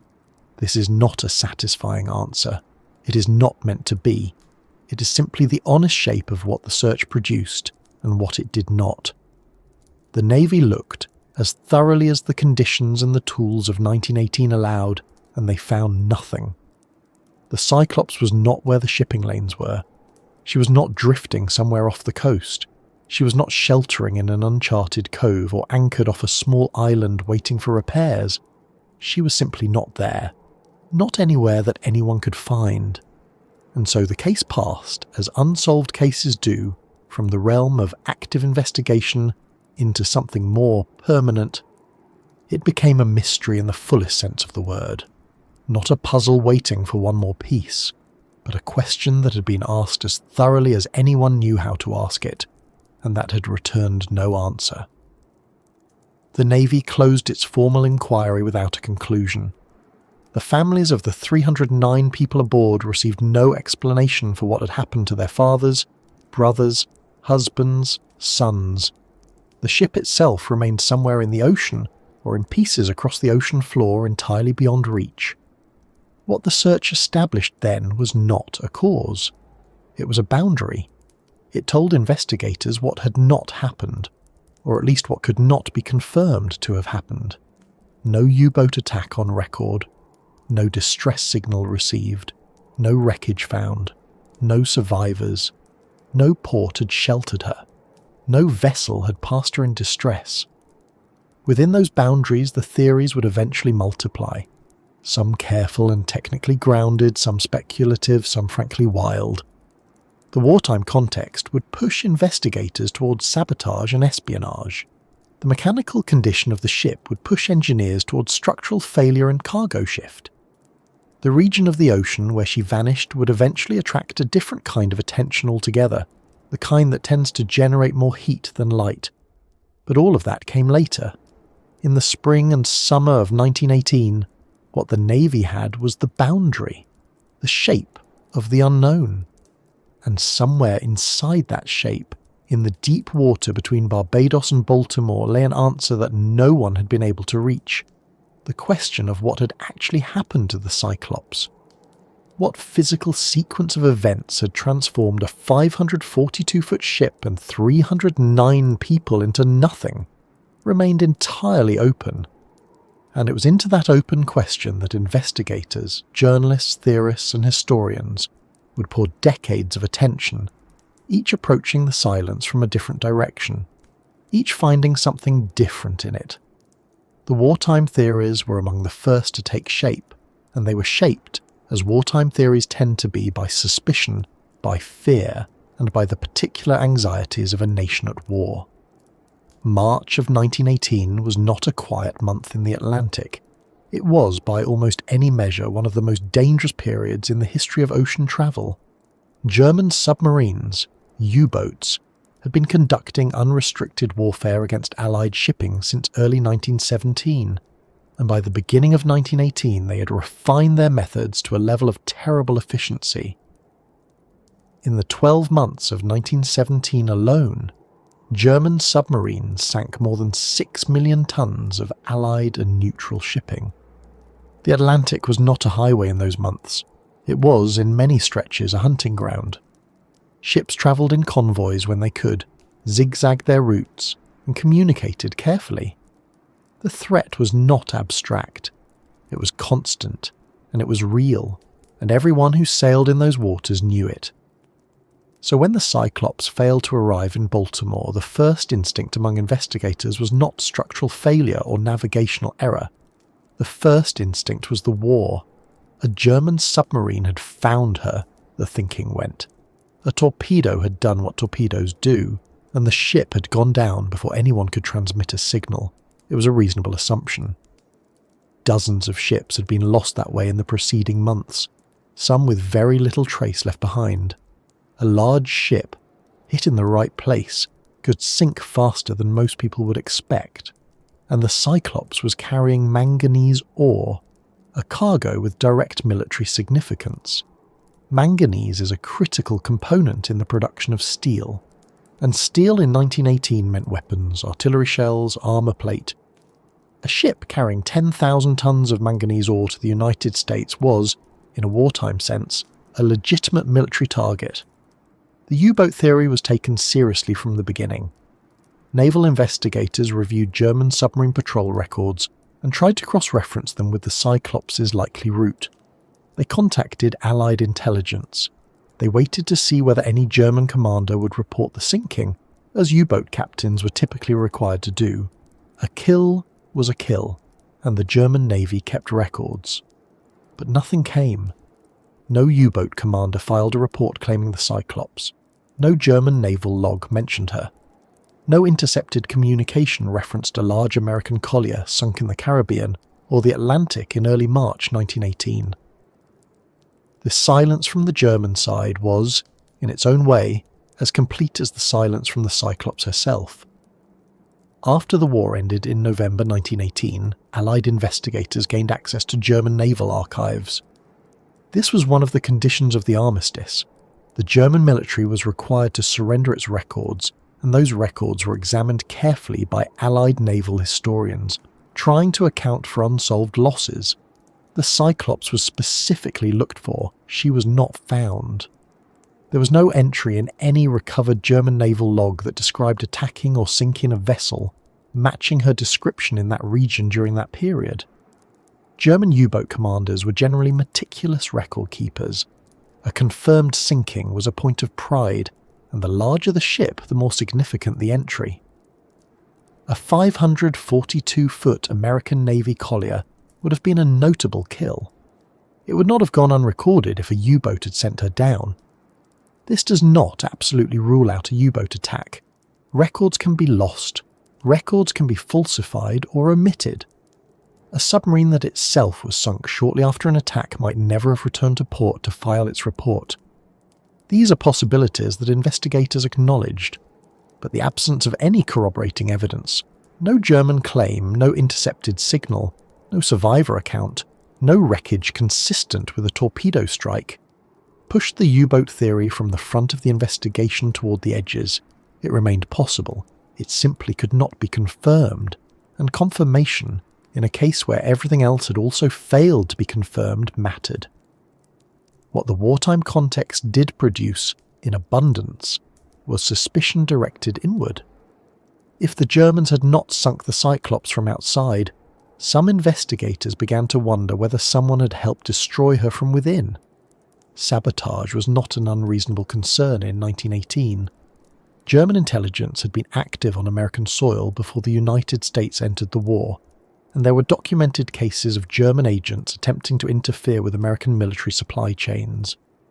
The Black Tom explosion in 1916, for instance, had destroyed a major munitions depot in New Jersey through deliberate sabotage. The idea that a German agent or sympathizer aboard the Cyclops might have scuttled her, or set an explosive device, or otherwise ensured her destruction, fit the anxious logic of the time. And then there was Commander George Worley. Worley had already attracted attention for his behaviour, the eccentricities, the drinking, the reported mistreatment of crew members, the general atmosphere of unease that seemed to follow him. But once investigators began looking more closely at his background, something else emerged. Worley had not always been Worley. He had been born Georg Friedrich Wichmann in Germany, and had immigrated to the United States and changed his name. He had been naturalized as an American citizen, and he had served in the Navy for years without incident in that formal sense. But in the climate of 1918, German birth was enough to attract scrutiny, and Worley's German birth combined with his changed name and his difficult personality created a profile that investigators found difficult to ignore. There were reports, collected from crew members and officers who had served under him, that Worley had made pro-German remarks during the voyage. One account suggested he had expressed sympathy for Germany's position in the war, or had made comments that could be interpreted that way. Other accounts were vaguer, a general impression of divided loyalties, a sense that Worley was not entirely committed to the American side of the conflict. These were the kinds of reports that are difficult to evaluate. Wartime suspicion is a lens that distorts as much as it reveals, and a man with a German name saying something ambiguous in a heated moment could easily be remembered later as having said something treasonous. Memory under pressure is not always reliable, and investigators in 1918 were working under considerable pressure. Some theories went further than sabotage. A small number of investigators and later researchers suggested the possibility that Worley had deliberately sailed the Cyclops to a German port, that the ship had not sunk at all, but had been handed over to Germany intact. This theory imagined the Cyclops somewhere in a German-controlled harbour, her cargo transferred, her crew imprisoned or worse, her commander having executed some elaborate act of treason. It was a dramatic idea. It was also almost entirely unsupported by evidence. Germany in early 1918 did not have ports in the Western Hemisphere. The nearest German-controlled territory was thousands of miles away.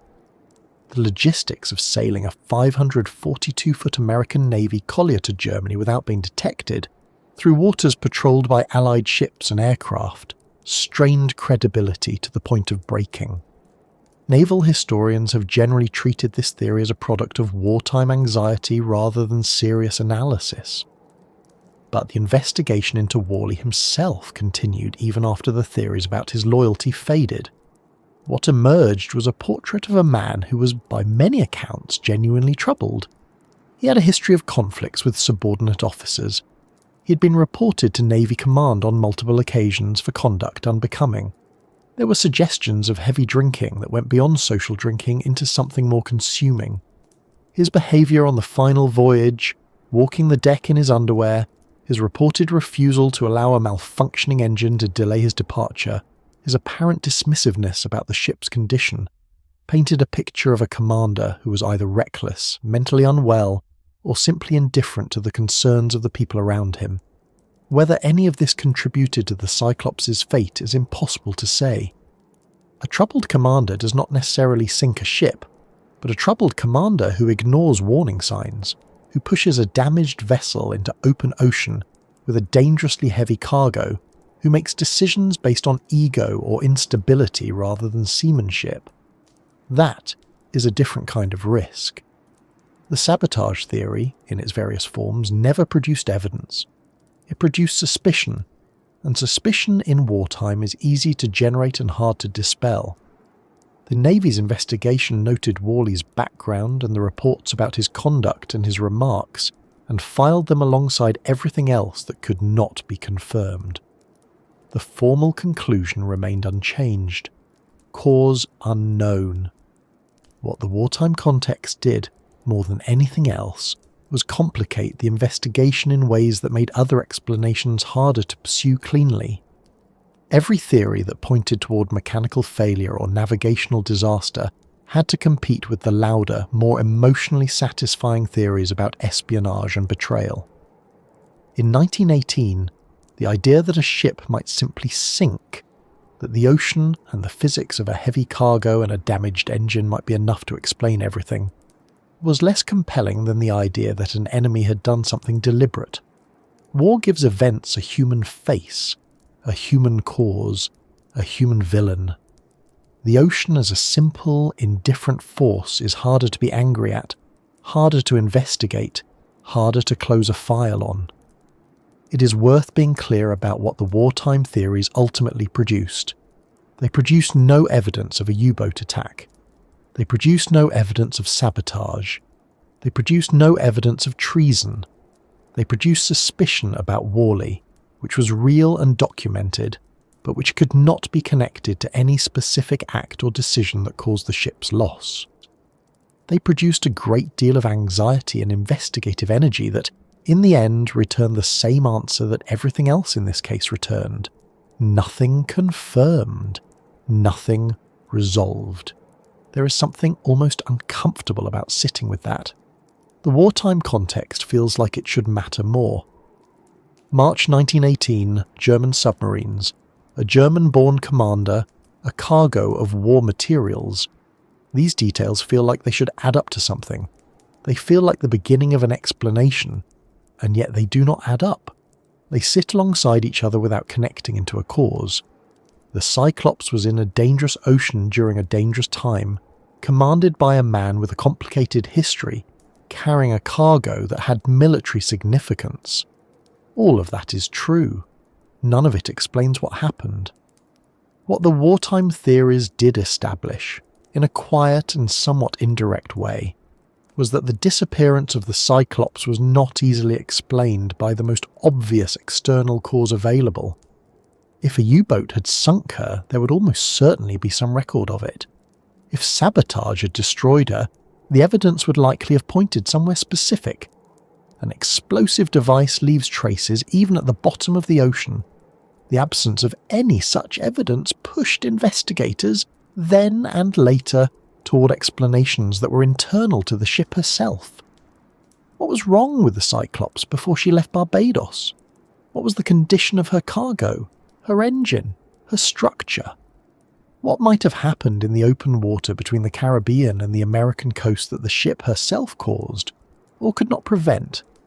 Those questions point in a different direction entirely, away from espionage and toward engineering, away from human betrayal and toward the behaviour of 10,000 tons of dense ore in heavy seas, aboard a ship with a broken engine and a hull riding low in the water. They point toward the kind of disaster that leaves no survivors, no distress signal, and no wreckage on the surface, not because someone intended it that way, but because the physics of it allowed for nothing else. And that is where the investigation, stripped of its wartime suspicions, eventually had to go. So let us think carefully about what the Cyclops was, physically, in the days before she disappeared. Not as a mystery, not as a symbol, just as a ship. She was riding low in the water. That detail comes from a harbour official in Barbados who observed her during her brief stop in early March 1918. Low in the water means the hull is deeper in the ocean than it should be, which means the ship is carrying more weight than is comfortable, or possibly more than is safe. For a vessel of the Cyclops' size, even a few extra inches of draft, the measurement of how deep the hull sits, translates to thousands of additional tons of displacement. The harbour official noted it. He did not stop her. He did not file a formal complaint or raise an alarm. He observed it and moved on, the way people often do when something seems slightly off but not dramatically wrong. The cargo she was carrying was approximately 10,800 tons of manganese ore loaded in Bahia, Brazil. Manganese ore is not like coal. Coal is relatively light and porous. Manganese ore is dense, heavy, and compact, weighing somewhere around 125 pounds per cubic foot. When you fill the cargo holds of a large ship with manganese ore, the weight is concentrated differently than it would be with a lighter material. The ship sits lower, the centre of gravity shifts, and the behaviour of that cargo in rough water is different from what the ship's designers may have anticipated when they built her for coal. This matters more than it might initially seem. A ship's stability is not just about how much it weighs, it is about how that weight is distributed and, critically, how it moves when the ship moves. Coal is a relatively stable cargo. It does not shift dramatically in heavy seas, partly because of its texture and partly because of how it is loaded. Manganese ore behaves differently. It is granular, and under certain conditions, sustained rolling, heavy wave action, water infiltration into the holds, it can shift. Not gradually, not slowly, but in sudden large movements. When a dense cargo shifts in a cargo hold, the ship's centre of gravity moves with it, and the ship lists. In extreme cases, a cargo shift can cause a list so sudden and so severe that the ship cannot recover. It rolls past the point of return and capsizes. Naval engineers who have studied the Cyclops case have pointed to this possibility as one of the most technically credible explanations for her disappearance. A catastrophic cargo shift in the right sea conditions could capsize a ship the size of the Cyclops in a matter of minutes, possibly less. The capsize would be so rapid that there would be no time to send a distress signal. The radio operators would have no warning, no interval between the ship rolling and the ship going under. The crew would have almost no time to reach the lifeboats. The ship would simply go from sailing to sinking faster than a human response could manage.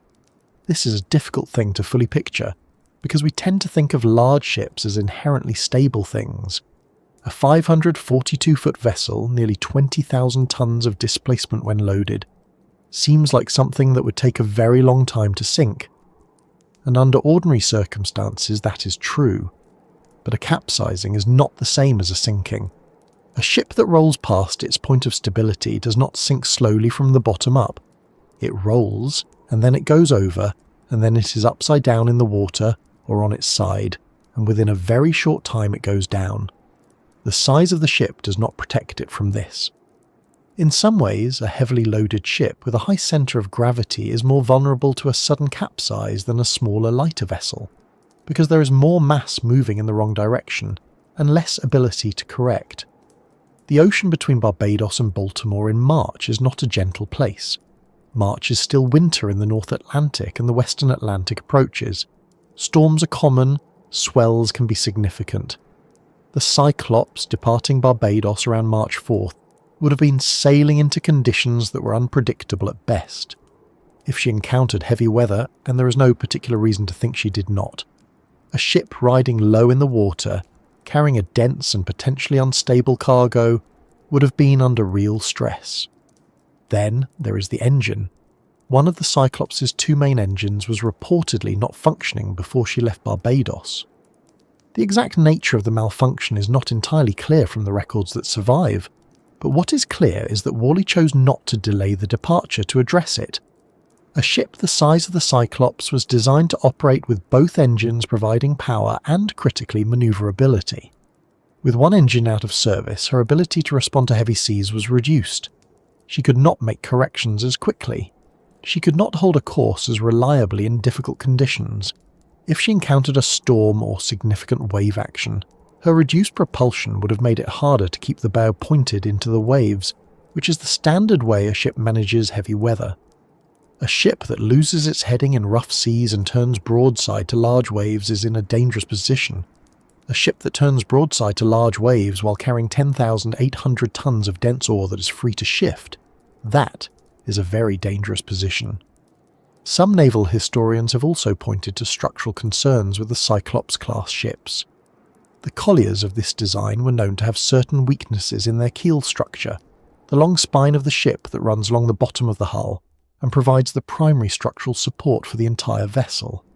A ship under heavy stress, from a loaded cargo, from rough seas, from the twisting forces that ocean swells apply to a long hull, can experience what engineers call hogging or sagging, where the bow and stern are pushed in different directions relative to the middle of the ship.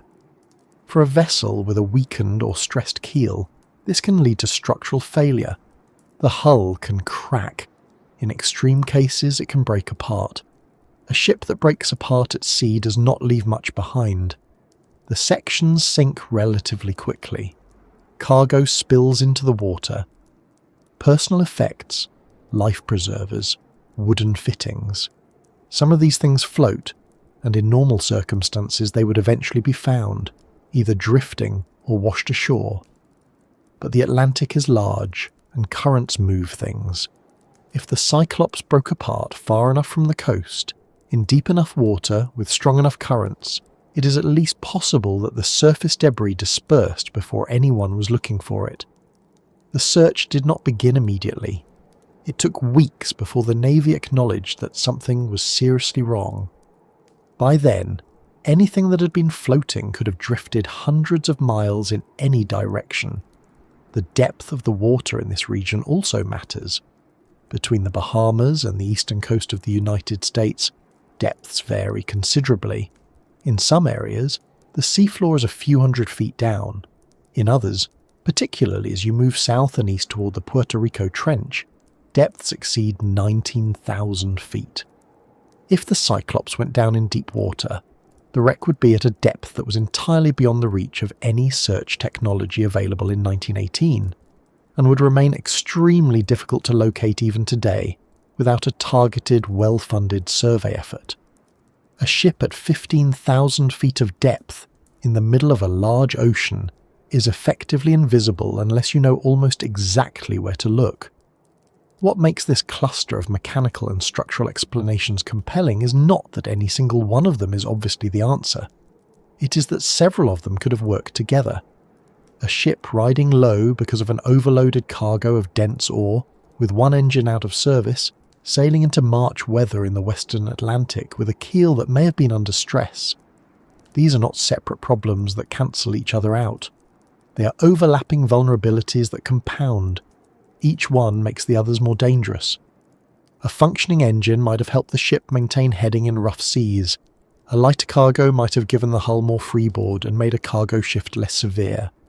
A stronger keel might have resisted the bending forces that heavy weather applies. Remove any one of those protective factors, and the risk increases. Remove all of them at once, and you have a situation where a relatively ordinary storm could produce a catastrophic outcome. There is something almost frustrating about how plausible this is. Not because a plausible explanation is unwelcome, it is, but because it is so complete in its logic, and yet so impossible to confirm. No one survived to describe what happened. No distress signal was sent. The ship left Barbados looking low in the water, with a broken engine, and a captain who was not by any account inclined to delay his schedule for mechanical concerns, and then it sailed into the Atlantic and was never seen again. The mechanical and structural explanation fits all of those facts. It does not contradict any of the known evidence. It requires no conspiracy, no enemy action, no dramatic act of human betrayal. It requires only the ocean, a damaged ship, a heavy cargo, and weather. But fitting the facts is not the same as explaining them. There is a difference between a theory that is consistent with the evidence and a theory that is proven by the evidence. Every explanation for the Cyclops' disappearance falls into the first category. None of them has reached the second. One thing that investigators and researchers have noted over the years is the absence of any debris. Even ships that sink quickly tend to leave something. Oil from the fuel tanks, wooden deck fittings, life rings, personal belongings. The ocean is not perfectly efficient at swallowing everything. The Titanic, which sank in 1912 in deep water, left a debris field that was found by searchers decades later. The Cyclops left nothing that was ever identified. No piece of the ship was ever recovered. No personal item belonging to any of the 309 people aboard was ever found on a beach or pulled up in a fishing net.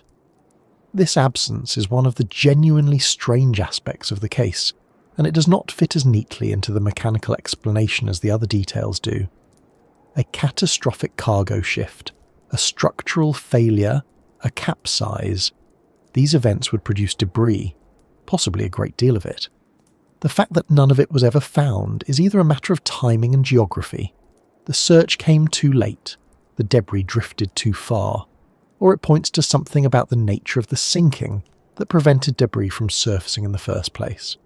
A ship that sinks intact in very deep water, going down relatively quickly and cleanly, might leave less surface debris than one that breaks apart. But even then, something usually floats. The honest answer is that the absence of debris is a fact, and the mechanical theories do not fully account for it. They account for the speed of the sinking, for the lack of a distress signal, for the low riding position of the ship, for the vulnerability to capsizing or structural failure. They do not account for the total absence of any physical trace. That absence is what keeps the case genuinely open, even for people who find the mechanical explanation the most convincing. Naval engineers have argued, and continue to argue, that the Cyclops most likely sank due to a combination of overloading, cargo instability, mechanical failure, and weather. It is a sober, technically grounded position. It does not require anything unusual or extraordinary.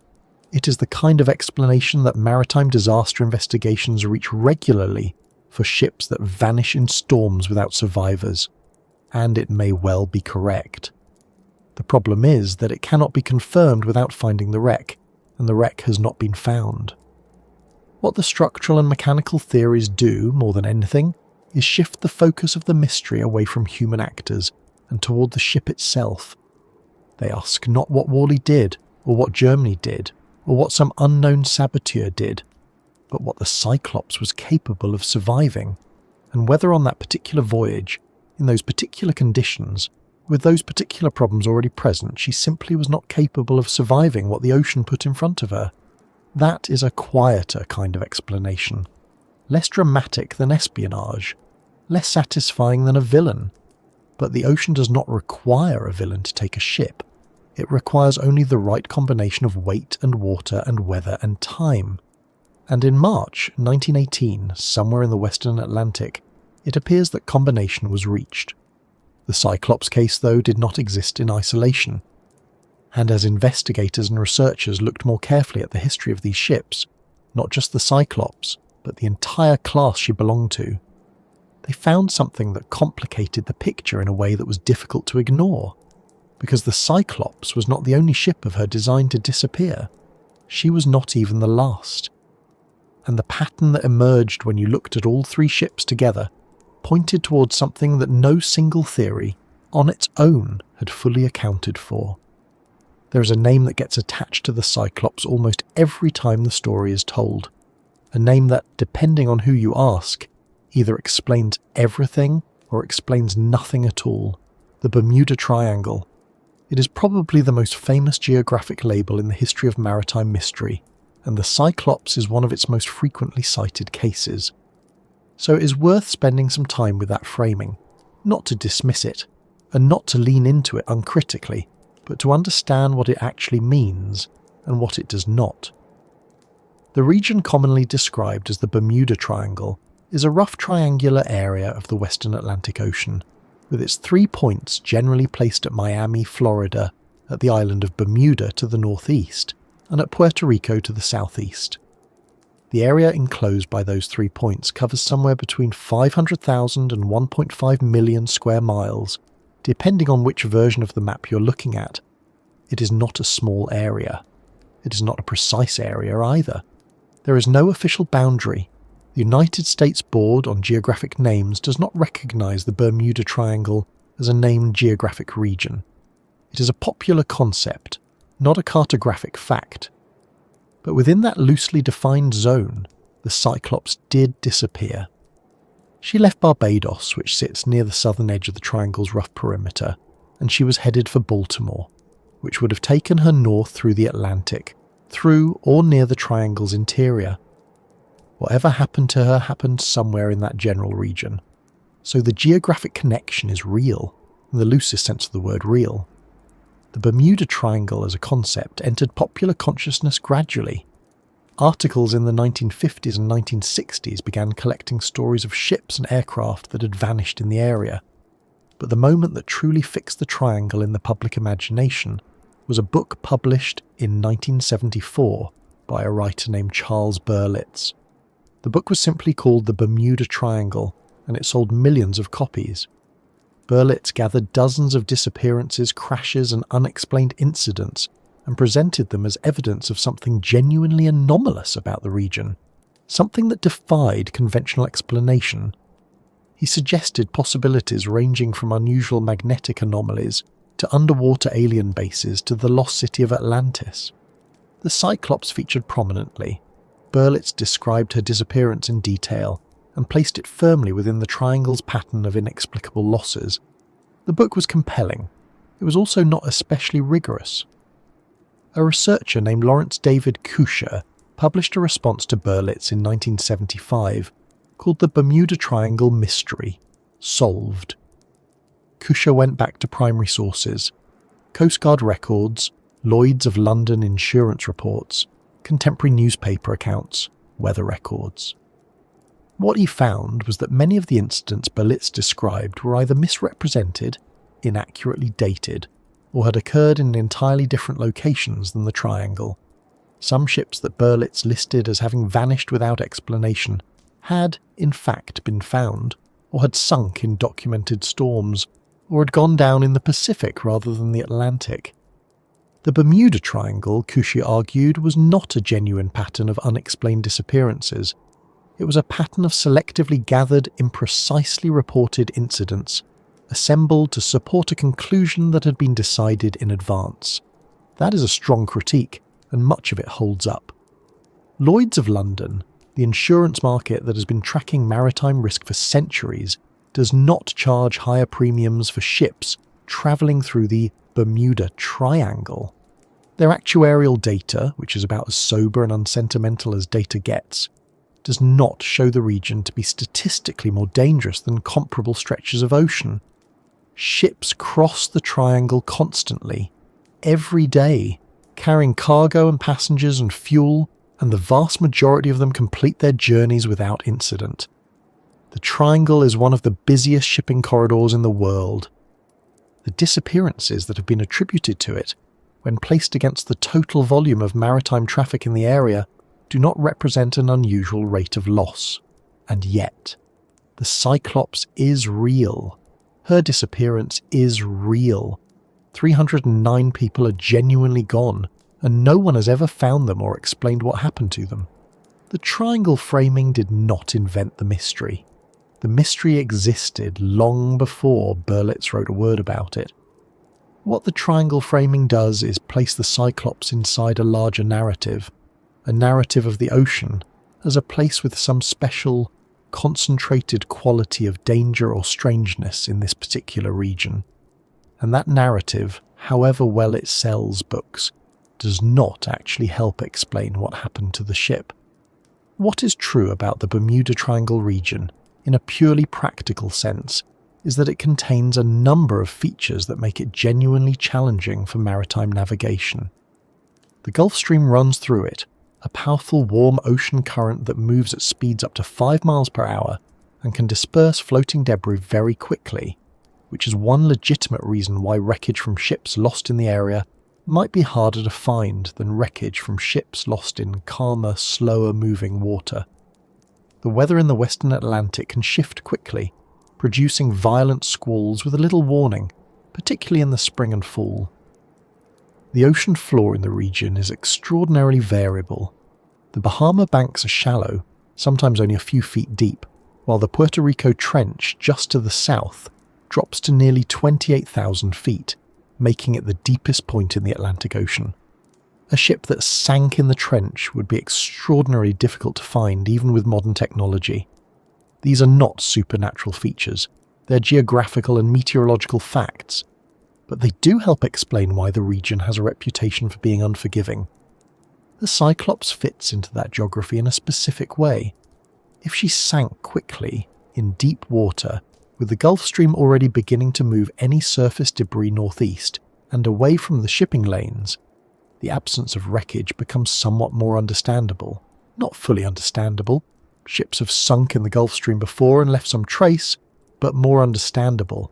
The combination of deep water, fast current, and a rapid sinking would reduce the chances of surface debris being found, especially given that the initial search came days or weeks after the disappearance, by which point anything floating would have travelled a considerable distance from the site of the sinking. So the triangle, as a geographic region with specific physical characteristics, is not entirely irrelevant to the Cyclops story. What is irrelevant is the supernatural or anomalous framing. There is no evidence that the Cyclops was pulled under by unusual magnetic forces, or that she passed through some kind of spatial anomaly, or that anything happened to her that could not, in principle, happen to any other heavily loaded ship travelling through rough open ocean in March. The triangle framing is seductive because it offers a kind of explanation. It says the region itself is the cause, so you do not need to look further. But that is not really an explanation.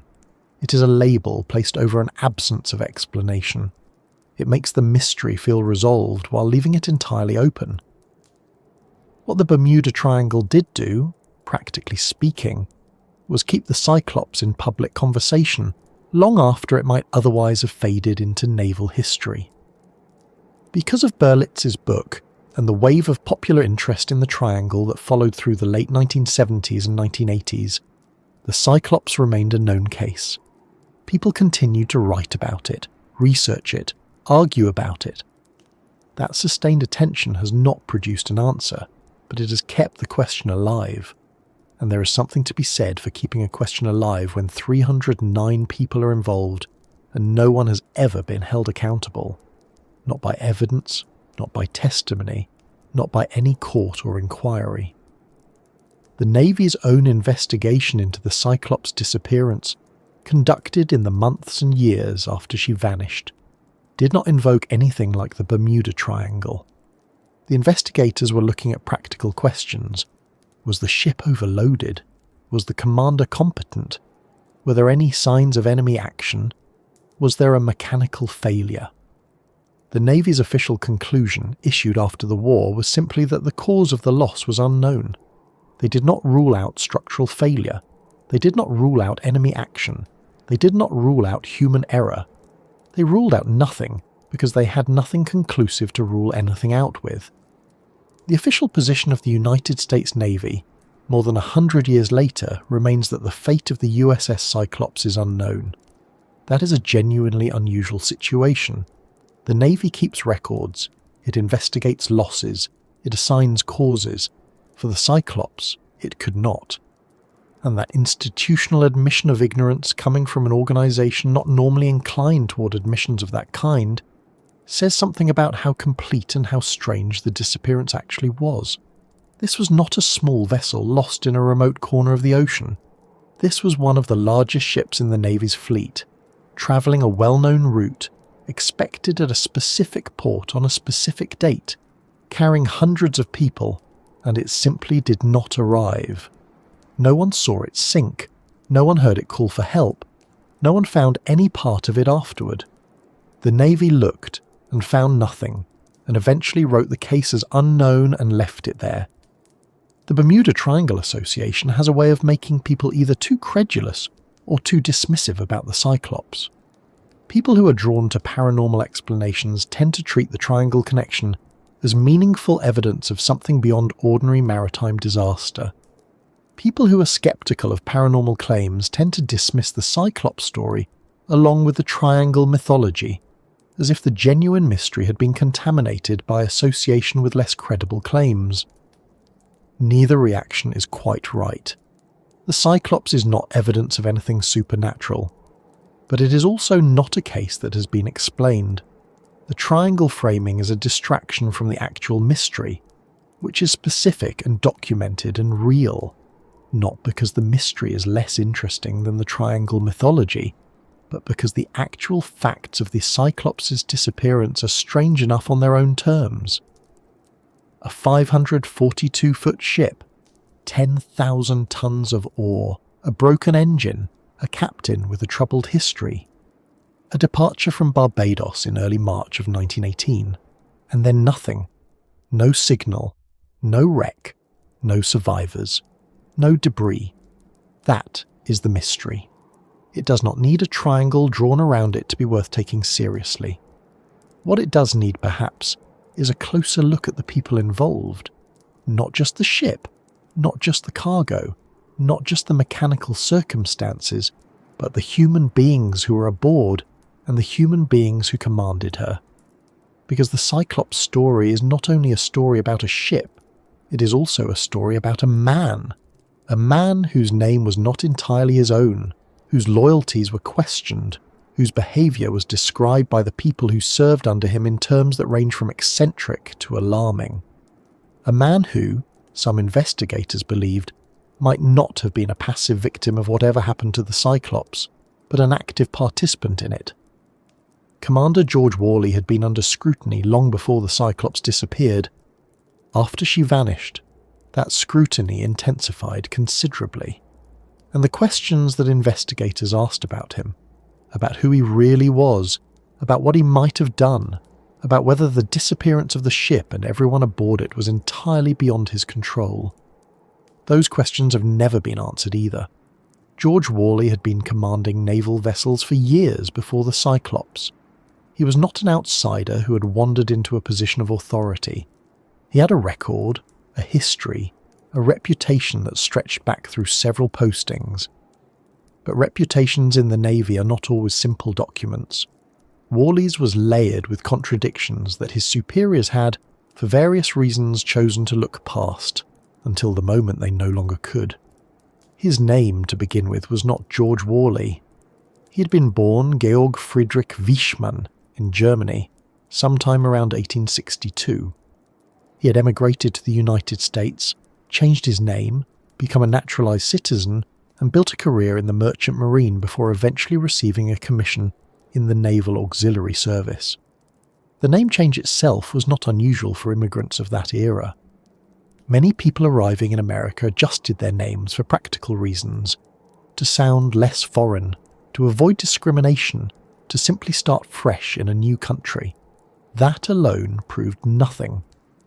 But in the context of a world war against Germany, in the context of a missing ship that had been carrying strategic cargo, and in the context of a navy that was already nervous about divided loyalties among its personnel, the German birth and the changed name became immediately significant to investigators.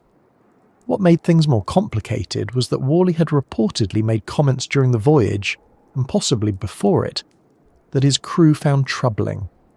Some accounts from crew members who had served under him on earlier postings described him as openly sympathetic to Germany, or at least as someone who expressed views that were, to put it mildly, awkward for a United States Navy commander to be expressing in 1918. The specific content of these remarks varied depending on who was recounting them. Some accounts described him as dismissive of the Allied cause. Others described more directly pro-German sentiments. It is difficult, more than 100 years later, to know exactly what Worley said and in what context, because the accounts come from people who were writing or speaking after the fact, in an atmosphere of suspicion, and who may have been remembering things through a filter shaped by the disappearance itself. The Navy's investigation into Worley's background and conduct was serious. They looked at his service record, his communications, his known associations, and the testimony of people who had served under him. What emerged was a portrait of a man who was at minimum genuinely difficult to work with. Multiple officers had filed complaints about his behaviour. He was described as erratic, unpredictable, and prone to outbursts. There were accounts of him appearing on deck in a state of undress. The stories about him walking the ship in his underwear and a derby hat were not invented after the disappearance. They were reported by crew members who had served with him before the final voyage. He reportedly drank heavily. He had a habit of making decisions without consulting his officers, and of dismissing concerns that were raised to him.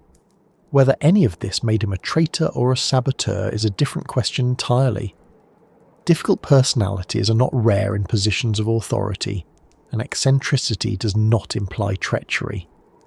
The Navy, in its investigation, was trying to determine whether Worley might have deliberately sailed the Cyclops somewhere other than Baltimore, whether he had in some sense defected or delivered the ship and its cargo to a German contact. This was a serious enough theory that investigators pursued it with real effort. They examined the possibility that the Cyclops had been sailed to a German-controlled port or rendezvoused with a German vessel at sea. The problem was that no evidence supported it. German naval records, which were examined after the war ended in November 1918, contained no reference to the Cyclops. There was no record of her arriving at any port controlled by Germany or its allies. There was no record of any German vessel making contact with her. No German commander ever claimed to have intercepted her, and no German document ever mentioned her in any operational context. The absence of German records is not on its own conclusive. Records can be destroyed, falsified, or incomplete. But the German naval archive that was reviewed after the war was reasonably comprehensive for the period, and the Cyclops simply was not in it. The sabotage from within theory was also considered. If not Worley himself, could someone else aboard the ship have caused an explosion, a fire, or some other catastrophic event that sank her quickly? The answer is possibly, but there is no evidence for it either. No suspicious individuals were identified among the crew or passengers who could be definitively linked to any sabotage plot. The passenger manifest included ordinary naval personnel and a handful of civilians, including Alfred Gottschalk, the American consul general in Rio de Janeiro, who was travelling home. Gottschalk was not a suspect. He was a career diplomat returning from his posting. The idea that someone aboard deliberately destroyed the ship remains theoretically possible, but it has never been supported by anything more specific than suspicion. What the investigation into Worley did establish fairly clearly was that he had been allowed to continue commanding ships despite a pattern of behaviour that, in a less wartime-pressured navy, might have led to his removal much earlier.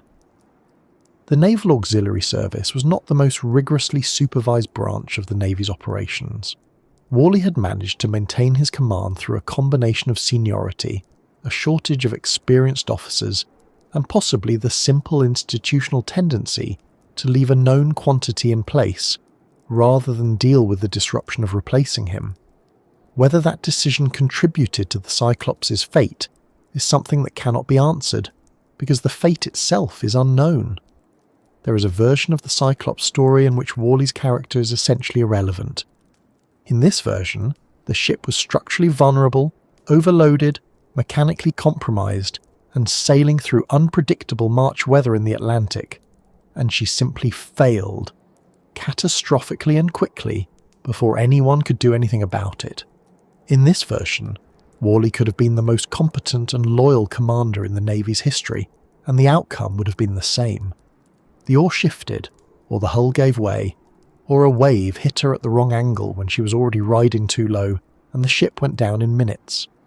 Worley's German birth and his eccentric behaviour and his pro-German remarks would all be, in this version, entirely beside the point. There is another version in which Worley matters a great deal. In this version, a more careful commander would have refused to depart Barbados with a malfunctioning engine and a ship that was visibly riding low in the water. A more experienced or more conscientious officer would have put into a port for repairs, or at least reported the mechanical problem through official channels before departing. A commander who had the full confidence of his crew and his superiors might have been more willing to ask for help, or more likely to receive it. Whether Worley's specific decisions, whatever they were in those final days, contributed to the disappearance is something that depends entirely on what actually happened, which is precisely what no one knows. This is part of what makes Worley such a persistent figure in the Cyclops story. He is the human face of a mystery that has no resolution. When people try to make sense of the disappearance, they naturally look for agency, for someone or something that caused it. The cargo, the engine, the weather, the structure of the ship. These are factors, not actors. Worley is the closest thing the story has to a person who might have made a difference, or who might have made things worse, or who might have been the cause of everything. And because he vanished along with the ship and everyone else aboard, he cannot answer any of the questions that have been asked about him. The Navy's investigation into Worley concluded essentially without a conclusion. They noted his German background. They noted the reports of pro-German sentiment. They noted his disciplinary record and the complaints filed against him.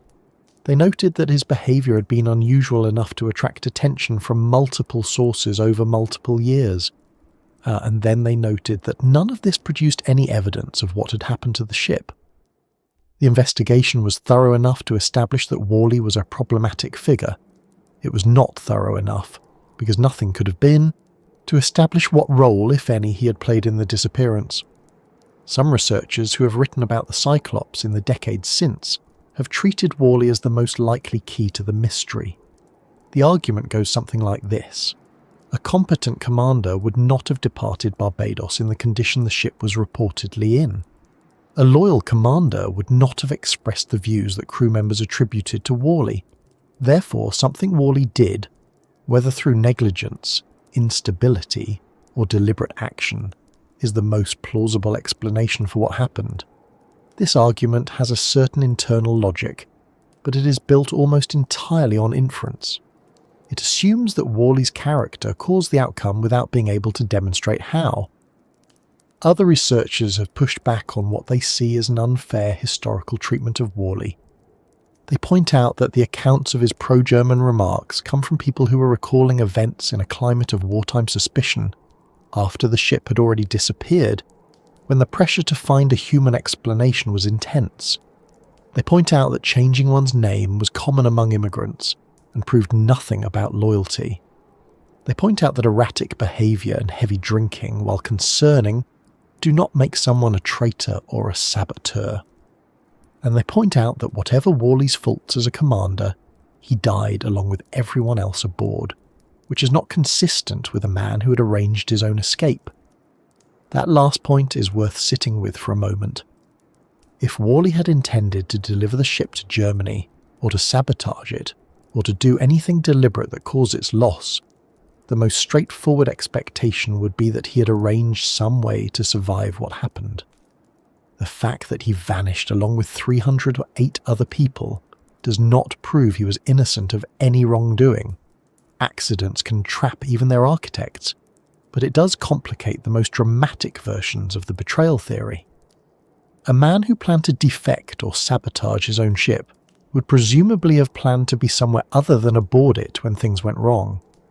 What remains, when you set aside the theories that cannot be proven and the accusations that cannot be supported, is a picture of a man who was genuinely troubled, genuinely controversial, and genuinely present at the centre of one of the most complete maritime disappearances in recorded history. Whether Worley was a victim, a cause, or simply a complicated person who happened to be in command of a ship that was lost for reasons entirely beyond his control, that question is as open today as it was in 1918. The Navy moved on, as institutions do. The war ended in November 1918. The investigations into the Cyclops were filed away. The families of the 309 people aboard received official notifications of loss. The ship was struck from the Naval Register. Life continued around the absence as it always does, but the absence itself did not fill in. The ocean kept whatever it had taken, and the questions that the Navy's investigators had been unable to answer remained unanswered. Passed along from decade to decade, from researcher to researcher, from one generation of people who found the story compelling to the next. Worley's name, or rather both of his names, stayed attached to the story. Georg Friedrich Wichmann, who became George Worley, who commanded the USS Cyclops, who departed Barbados on or around March 4th, 1918, and was never seen again. He is not a villain in any proven sense. He is not a hero. He's a figure who raises questions that his own disappearance made permanently unanswerable, which is perhaps the most frustrating kind of historical figure there is. What the investigation into Worley ultimately revealed, perhaps more than anything else, was how little the Navy actually knew about what was happening aboard the Cyclops in the weeks before she vanished. The reports of the ship riding low in the water, the malfunctioning engine, the tension between Worley and his officers, these details emerged after the fact, pieced together from interviews with people who had seen the ship in Barbados or who had served under Worley on previous voyages. None of it was reported through official channels at the time.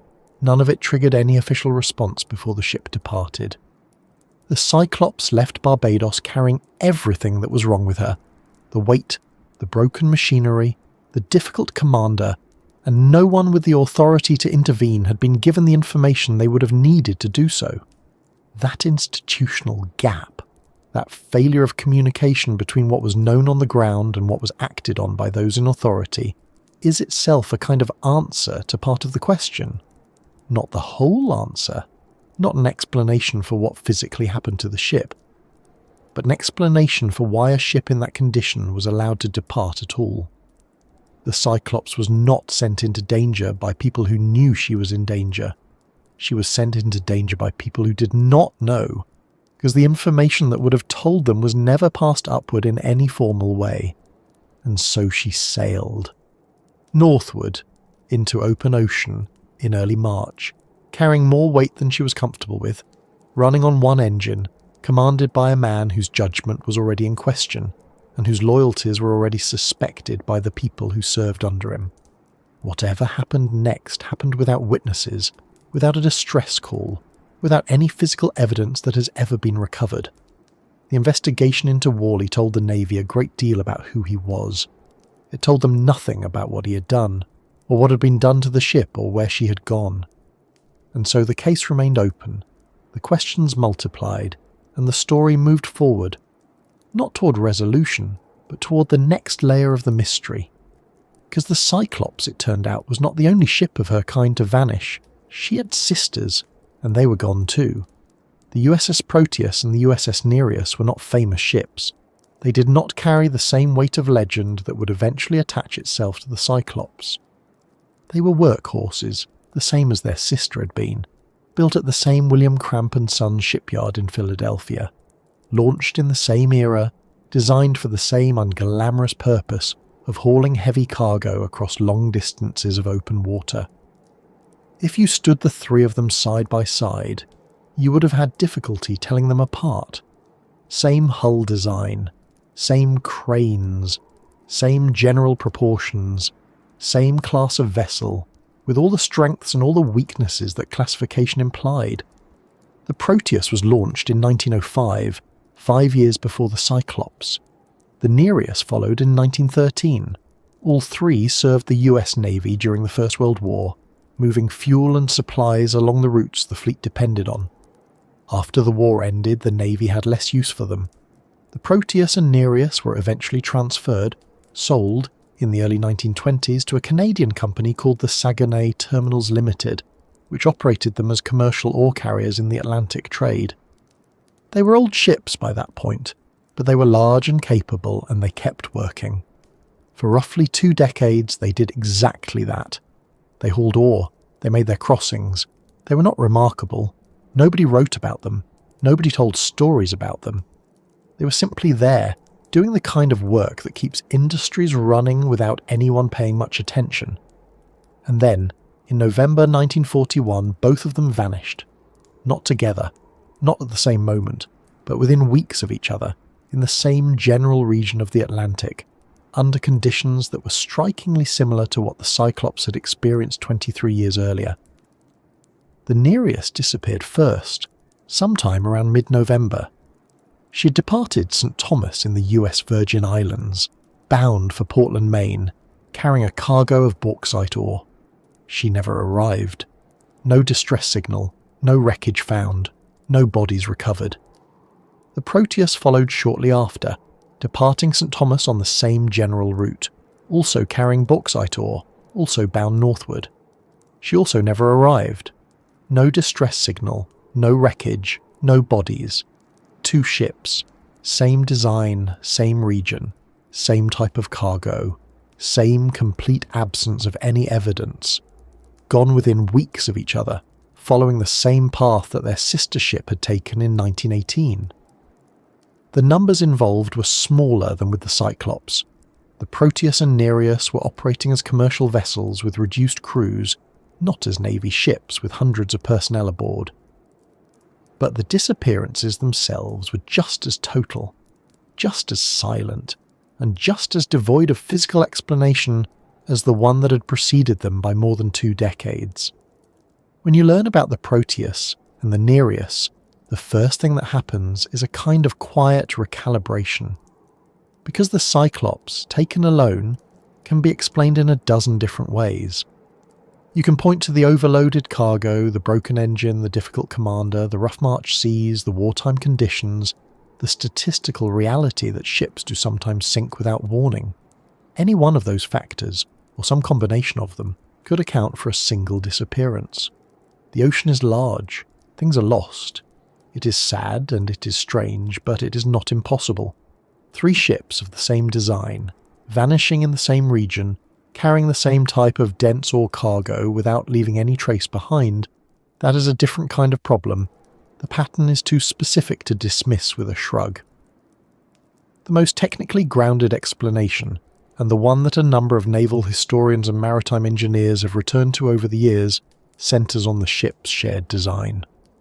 The Proteus class, which is what all three vessels belong to, the Cyclops being the most famous, was built in an era when naval architecture was still working through questions about how large colliers and ore carriers should be structured. These were big ships for their time, with long hulls that were designed to flex slightly under stress, which was understood to be necessary for vessels operating in open ocean. But there were known concerns about the structural integrity of the keel on ships of this class, particularly when they were heavily loaded. The behaviour of dense ore cargo in rough seas is not intuitive if you have never thought about it. Coal, which these ships were originally designed to carry, is relatively light and tends to stay in place. Manganese ore, bauxite and similar materials are much heavier. They pack more mass into the same volume, and they can behave unpredictably when a ship is rolling in heavy weather. If the cargo shifts, even slightly, it can change the ship's centre of gravity in ways that are very difficult to correct. A ship that is already riding low in the water, already stressed by the weight it is carrying, can capsize in a matter of minutes if the cargo moves at the wrong moment. Minutes is probably generous. Some accounts suggest it can happen faster than that. A capsize of that speed would explain the absence of a distress signal. There simply would not have been time. The ship would have been upright, and then it would have been on its side, and then it would have been gone, and the radio operator would never have had the opportunity to reach the transmitter. It would also explain the absence of wreckage at the surface. A ship that sinks quickly and cleanly in deep water takes most of its contents down with it. Life preservers, debris, oil, these things do eventually surface, but in deep enough water over a wide enough area, they can disperse to the point where a search finds nothing. The structural failure theory is compelling in part because it does not require any unusual circumstances. It does not require a U-boat, or sabotage, or a conspiracy, or supernatural geography. It requires only a heavily loaded ship of known structural limitations, operating in conditions that put stress on those limitations, carrying cargo that could shift and destabilize the vessel faster than anyone could respond. That set of conditions existed for the Cyclops in March 1918. It existed for the Nereus and the Proteus in November 1941, and the fact that all three ships were of the same design, with the same structural characteristics, makes the pattern feel less like coincidence and more like a recurring vulnerability finally expressing itself. That said, the structural failure theory is not proven. It is a reasonable inference from available evidence, not a documented conclusion. No one has found the wreck of the Cyclops, or the Nereus, or the Proteus, and without physical evidence from the ships themselves, the theory remains exactly that, a theory. A good one, perhaps the most technically credible one, but not a certainty. The November 1941 timing adds another layer of complexity. The Proteus and Nereus disappeared in the weeks just before Pearl Harbor, which brought the United States into the Second World War.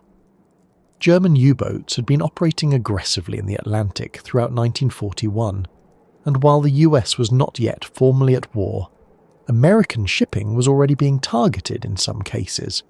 The question of whether German submarines sank the Proteus and Nereus has been raised by researchers, and it is not an unreasonable question. The Atlantic in late 1941 was dangerous, and all carriers making predictable routes were not invisible to submarine commanders. But the same problem that undermined the U-boat theory for the Cyclops applies here. German naval records from the Second World War are extensive and have been thoroughly examined by historians. No U-boat commander claimed either vessel. No attack on either ship was recorded in the logs that survived the war. That absence of a claim is not absolute proof that no submarine was involved. Records were sometimes lost, and not every action was meticulously documented in the chaos of wartime, but it is notable. U-boat commanders generally reported their kills. It was how the campaign was measured. The sinking of a large ore carrier would not have gone unmentioned if it had been deliberate. So the U-boat theory for both 1941 disappearances sits in roughly the same place as it does for the Cyclops in 1918. Possible, not supported by evidence, not conclusively ruled out.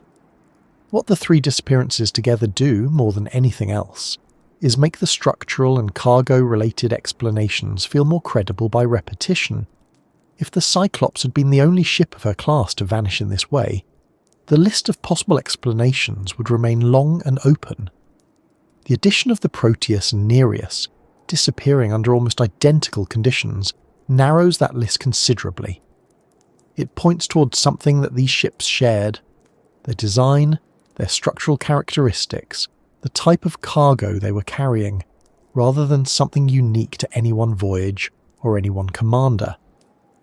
George Worley, for all the suspicion that attached to him after the Cyclops disappeared, was not commanding the Proteus or the Nereus in 1941. Those ships had different crews, different officers, different histories by that point. Whatever role Worley's personality or judgment played in the events of March 1918, it cannot account for what happened to his ship's sisters 23 years later. If the three disappearances share a common cause, it is something structural, something about the ships themselves, not something about the people who happened to be aboard them. That is a quiet but important shift in how the story feels. The focus on Worley, which dominated the Navy's investigation in 1918, and which has coloured many retellings of the Cyclops story ever since, becomes less central when you step back and look at all three ships together. Worley becomes one data point in a larger pattern, rather than the central figure in a single mystery. The story gets less personal and more mechanical, which is in some ways less dramatic, but in other ways more honest. There is something almost melancholy about the Proteus and the Nereus. Considered on their own terms, they were not famous. They did not generate the same investigations, the same theories, the same decades of public fascination that the Cyclops produced. They were commercial vessels by the time they disappeared, not Navy ships, and their crews were smaller and less documented. The records surrounding their final voyages are thinner. The questions about them are, if anything, harder to answer than the questions about the Cyclops, simply because less was written down, less was investigated, and less has been preserved. They are remembered primarily because of their sister. They became famous by association, pulled into the orbit of the Cyclops story because the similarity of their fates was too striking to ignore. Without the Cyclops, the disappearances of the Proteus and Nereus might have remained footnotes in maritime history, noted and filed away, generating little broader attention. With the Cyclops, they become something else, evidence of a pattern, a recurring tragedy, a suggestion that whatever took one ship was capable of taking the others as well.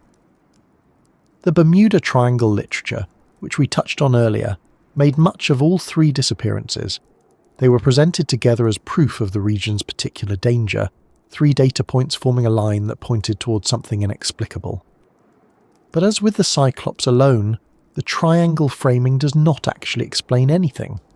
It labels a region and attributes significance to it without identifying a mechanism. The structural failure theory, by contrast, offers a mechanism, a specific physical reason why ships of this design, carrying this type of cargo, might be vulnerable to catastrophic and rapid sinking. The triangle framing is evocative. The structural theory is at least trying to be useful. What the three disappearances together suggest, when you set aside the more dramatic interpretations and look at the practical details, is something that the naval engineering community has understood in various forms for a long time, that the behaviour of dense bulk cargo in rough seas is genuinely dangerous, that ships designed for one type of cargo can be stressed in unexpected ways when that cargo is changed, and that structural vulnerabilities in large vessels can remain hidden for years until conditions expose them. The Cyclops class was not the last family of ships to suffer from this kind of problem. Bulk carrier safety has been a persistent concern in maritime engineering throughout the 20th century and into the 21st. Ships loaded with ore or grain or other dense materials have continued to disappear with troubling regularity, and the mechanisms involved are not fundamentally different from what researchers have proposed for the Cyclops and her sisters. That context does not make the three disappearances less tragic. it does not make the loss of 309 people on the Cyclops, or the smaller crews of the Proteus and Nereus, any less real or any less complete. But it does place those losses within a broader story about the relationship between ship design, cargo behaviour, and the unforgiving physics of the open ocean. A story that is still being written, in some respects, every time a bulk carrier goes down in conditions that seem, on paper, survivable. The Proteus and Nereus were never found either. Their wrecks, if they rest on the seafloor somewhere in the Atlantic, have not been located. Their final voyages ended the same way the Cyclops' final voyage ended, in silence, without a signal, without a trace that any search ever managed to recover. 3 ships, same design, same type of disappearance, same permanent absence from the surface of the world. The pattern they form is one of the most striking in the entire history of American maritime loss, and yet it has not produced a definitive answer. It has produced a better question. Not what happened to the Cyclops specifically, but what was it about these ships, and this type of cargo, and these conditions that made catastrophic and traceless loss not just possible, but apparently repeatable? That question points toward the engineering, toward the physics, toward the practical realities of what it means to move enormous weights across unpredictable water in vessels that were designed for a slightly different task. It does not point toward the supernatural. It does not point toward deliberate human action. It points toward the quiet, impersonal forces that govern what floats and what does not, what survives a rough crossing and what is overwhelmed by one. Whether that explanation is ultimately the right one, whether the structural failure and cargo shift theory fully accounts for all 3 disappearances, remains unconfirmed. The ships have not been found. The evidence that would settle the question is sitting somewhere on the bottom of the Atlantic, in water that is very deep and very dark and very far from where anyone has yet managed to look. Which brings us naturally to the question of whether anyone has seriously tried. And so the question of whether anyone has seriously tried to find the Cyclops is, in some ways, a more complicated question than it first appears. Because the answer is not simply no. People have thought about it, written about it, proposed frameworks for how a search might work. Naval historians have considered the problem. NOAA has noted the case in its records of significant maritime losses. The Cyclops appears in official Navy documentation as an unresolved disappearance, listed and acknowledged, the largest loss of life in US Navy history not directly attributed to combat. It is not forgotten, it is just unfound. And those are 2 very different things. The difficulty begins with geography. The Cyclops left Barbados on or around March 4th, 1918, and was expected in Baltimore approximately 10 to 12 days later. That means she was somewhere in a very large stretch of the Western Atlantic when whatever happened to her happened. The route from Barbados to Baltimore, following the most logical shipping lanes of the era, would have taken her northward through the Caribbean, past the Bahamas, and then up the eastern seaboard. But ships do not follow perfectly straight lines, and commanders make adjustments for weather, current, and other conditions. Worley's exact intended course was never documented in a way that survived. The last confirmed position of the Cyclops was Barbados Harbour. After that, her track is a matter of estimation. Researchers who have tried to work backward from the available information have used a combination of historical weather records, known current patterns in the Atlantic for that time of year, and the ship's last reported heading to construct drift models, essentially attempts to calculate where a ship travelling at a certain speed in a certain direction might have been at various points along her route, and where wreckage or the ship herself might have ended up if she sank. Drift modelling is a legitimate tool. It has been used successfully in other searches for missing vessels. The problem with applying it to the Cyclops is that the inputs are uncertain. The ship's exact speed is not known with precision, since one engine was reportedly out of service. Her exact heading after Barbados is estimated rather than confirmed. The weather data from March 1918 in that region is available, but not as granular as modern meteorological records. You're working with approximations feeding into a model, and the output is an area of probability rather than a specific location.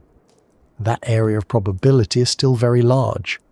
Depending on which assumptions you use, the Cyclops could plausibly have sunk anywhere from the waters just north of Barbados to somewhere off the coast of the Carolinas.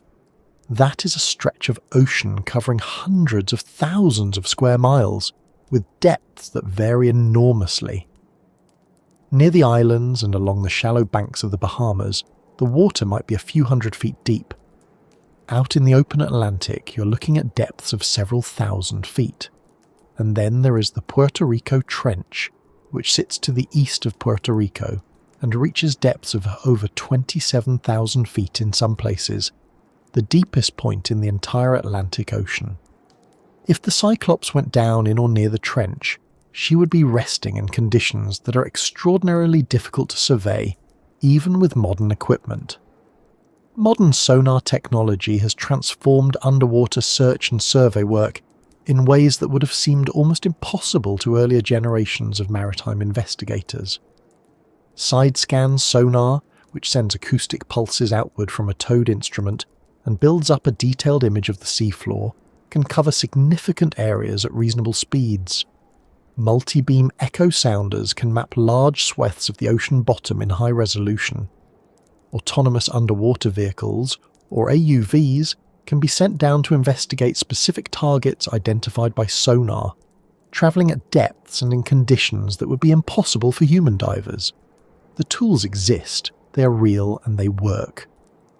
The discovery of the Titanic in 1985 demonstrated that finding large ships in very deep water is possible, even after many decades.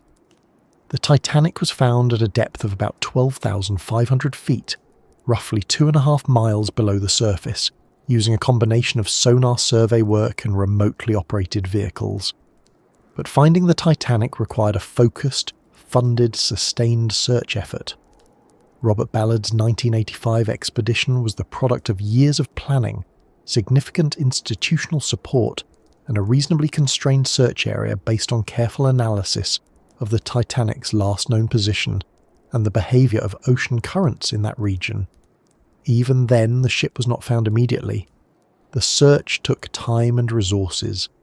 The Cyclops presents a harder problem in some respects, because the uncertainty about her final position is greater than the uncertainty that surrounded the Titanic's location. The Titanic sent distress signals. Her position was radioed. The Cyclops sent nothing. No targeted, properly funded search for the USS Cyclops has ever been completed.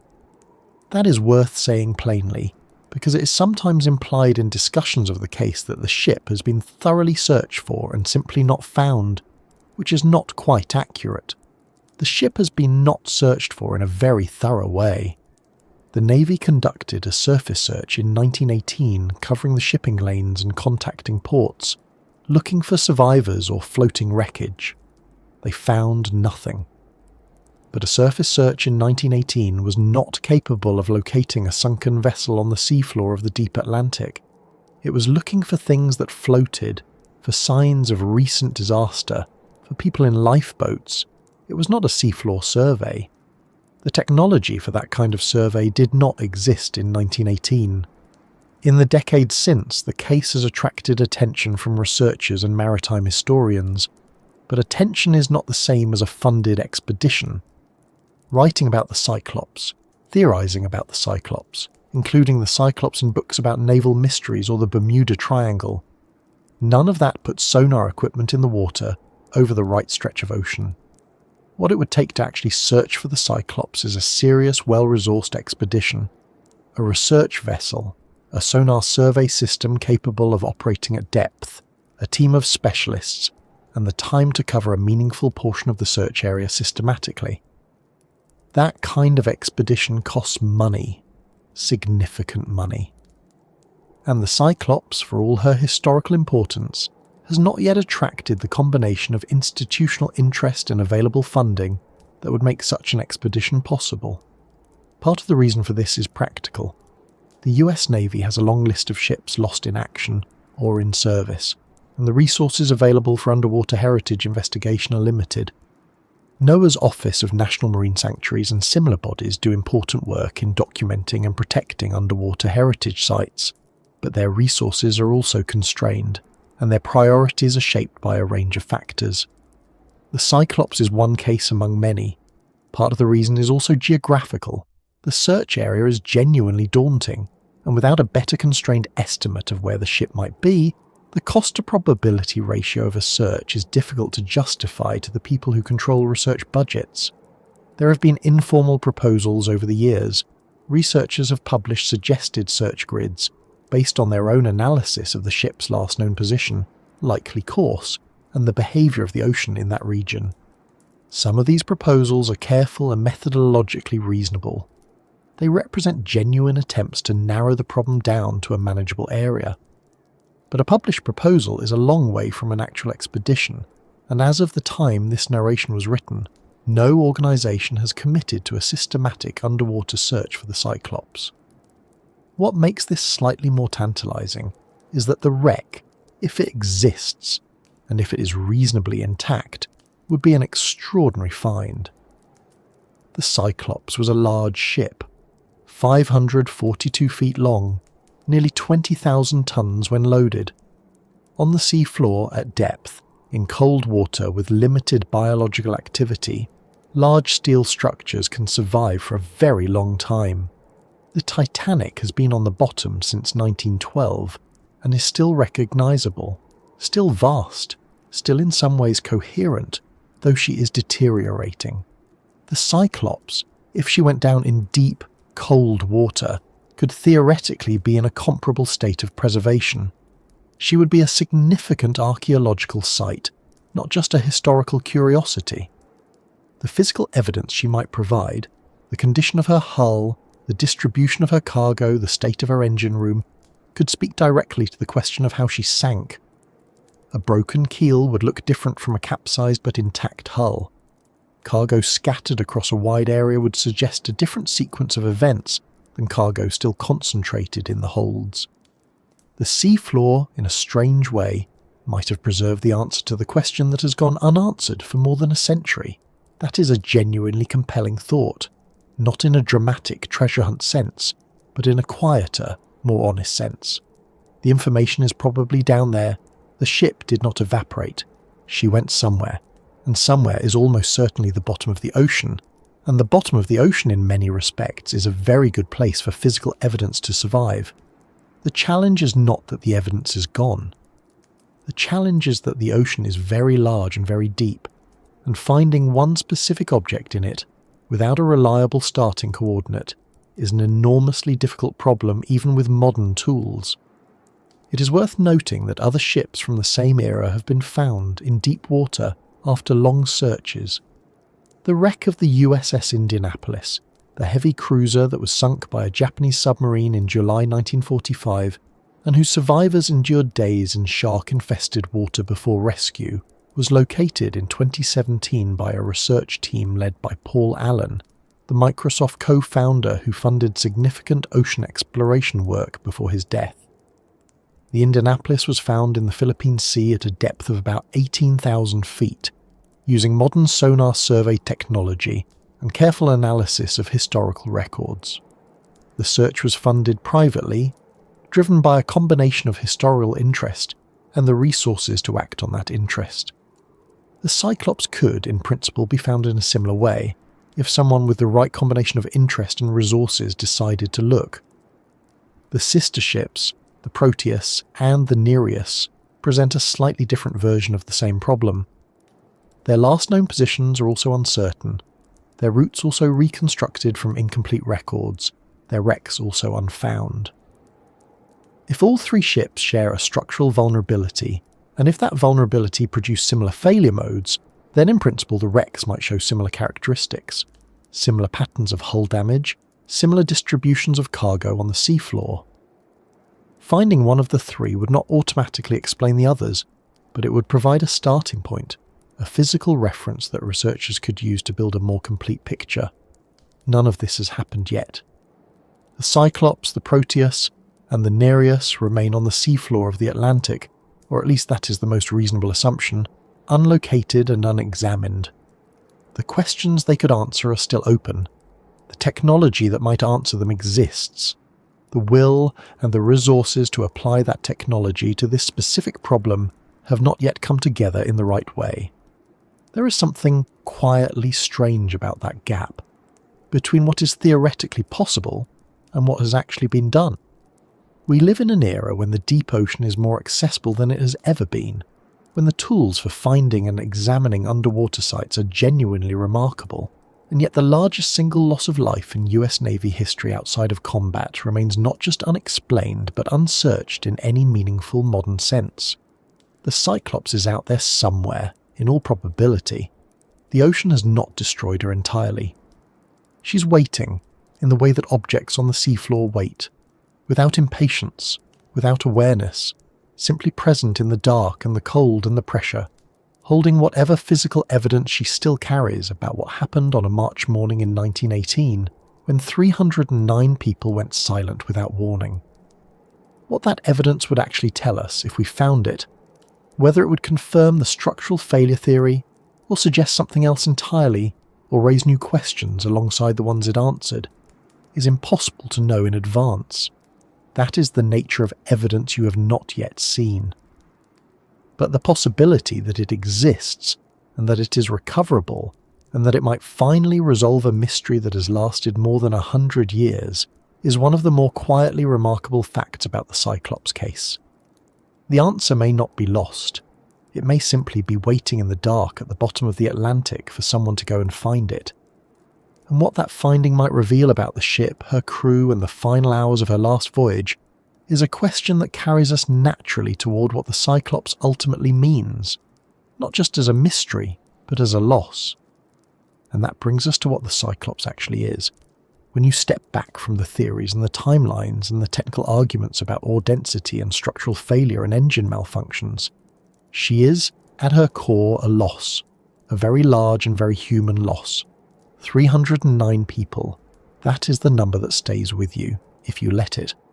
Not as an abstraction, not as a statistic in a naval record, but as a count of individual lives that ended somewhere in the Atlantic in March 1918, without anyone on shore knowing it had happened, without any final message, without any of the ordinary markers that we associate with tragedy. The news arriving, the moment of confirmation, the slow and painful process of understanding what has occurred. None of that happened for the families of the Cyclops crew. There was no moment of devastating clarity. There was only waiting, and then more waiting, and then eventually a kind of official acknowledgement that she was not coming back, and that no one could say why. The Cyclops holds a particular place in American naval history for exactly this reason. She is the single, largest loss of life in the history of the US Navy that cannot be attributed to combat. Not a battle, not a torpedo with a known origin, not an engagement that was witnessed and recorded and placed in the historical record, just a ship that left Barbados on a clear morning and was never seen again. The Navy has lost other ships. It has lost them in storms, in collisions, in fires, in war. But in almost every other case, there is at least a partial explanation, a sequence of events that can be reconstructed, even imperfectly. The Cyclops offers nothing like that. She offers only the absence of explanation, which is a different and in some ways more difficult thing to carry. Think about what it means for something this large to simply go silent. A 542-foot ship is not a small object. She displaced nearly 20,000 tons when loaded. She had 2 enormous cranes visible from a distance. She required a crew of more than 200 people to operate.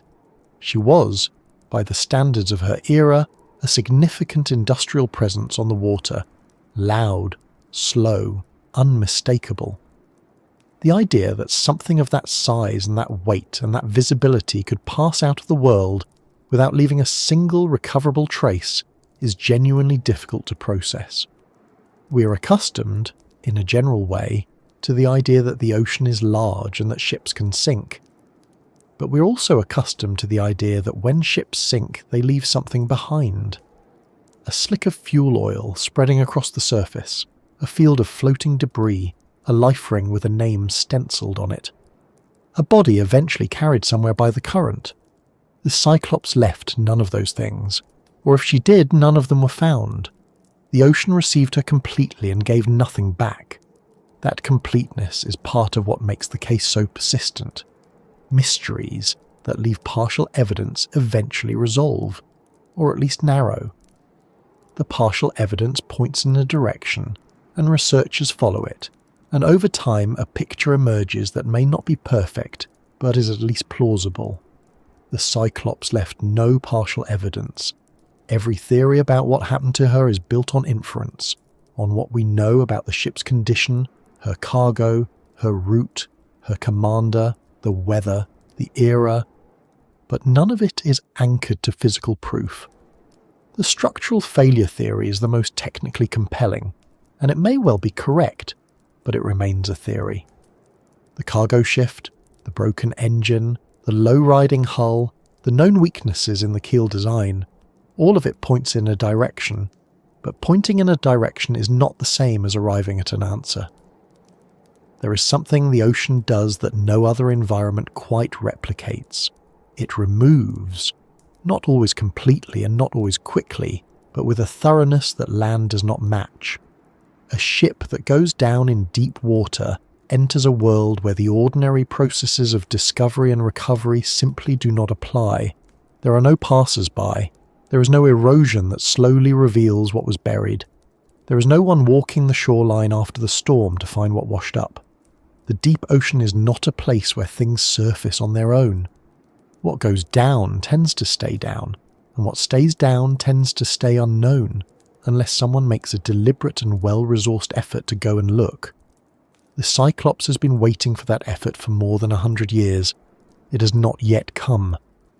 What she might tell us, if she were found, is not a small thing. The physical evidence preserved on the seafloor could speak to questions that written records and historical inference simply cannot resolve. Was the hull broken, suggesting she came apart before she sank? Was the cargo displaced within the holds, suggesting a shift that caused a catastrophic and rapid capsize? Is the engine room in a condition that confirms the reported malfunction, or does it suggest something else? These are not trivial questions. They are the questions that have animated the Cyclops case for over a century, and they are questions that physical evidence could, in principle, actually answer. Not perfectly, not with absolute certainty, but with a degree of clarity that no amount of archival research or theoretical modelling can provide.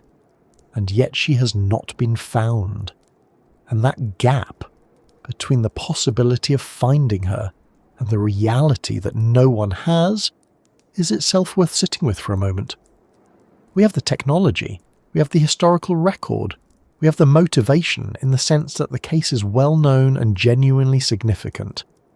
What we do not have is the specific combination of funding and focus and organisational will that would be required to conduct a serious modern, deep-water search of the relevant area. That combination has come together for other lost ships. It has not yet come together for this one. Whether it ever will is genuinely uncertain.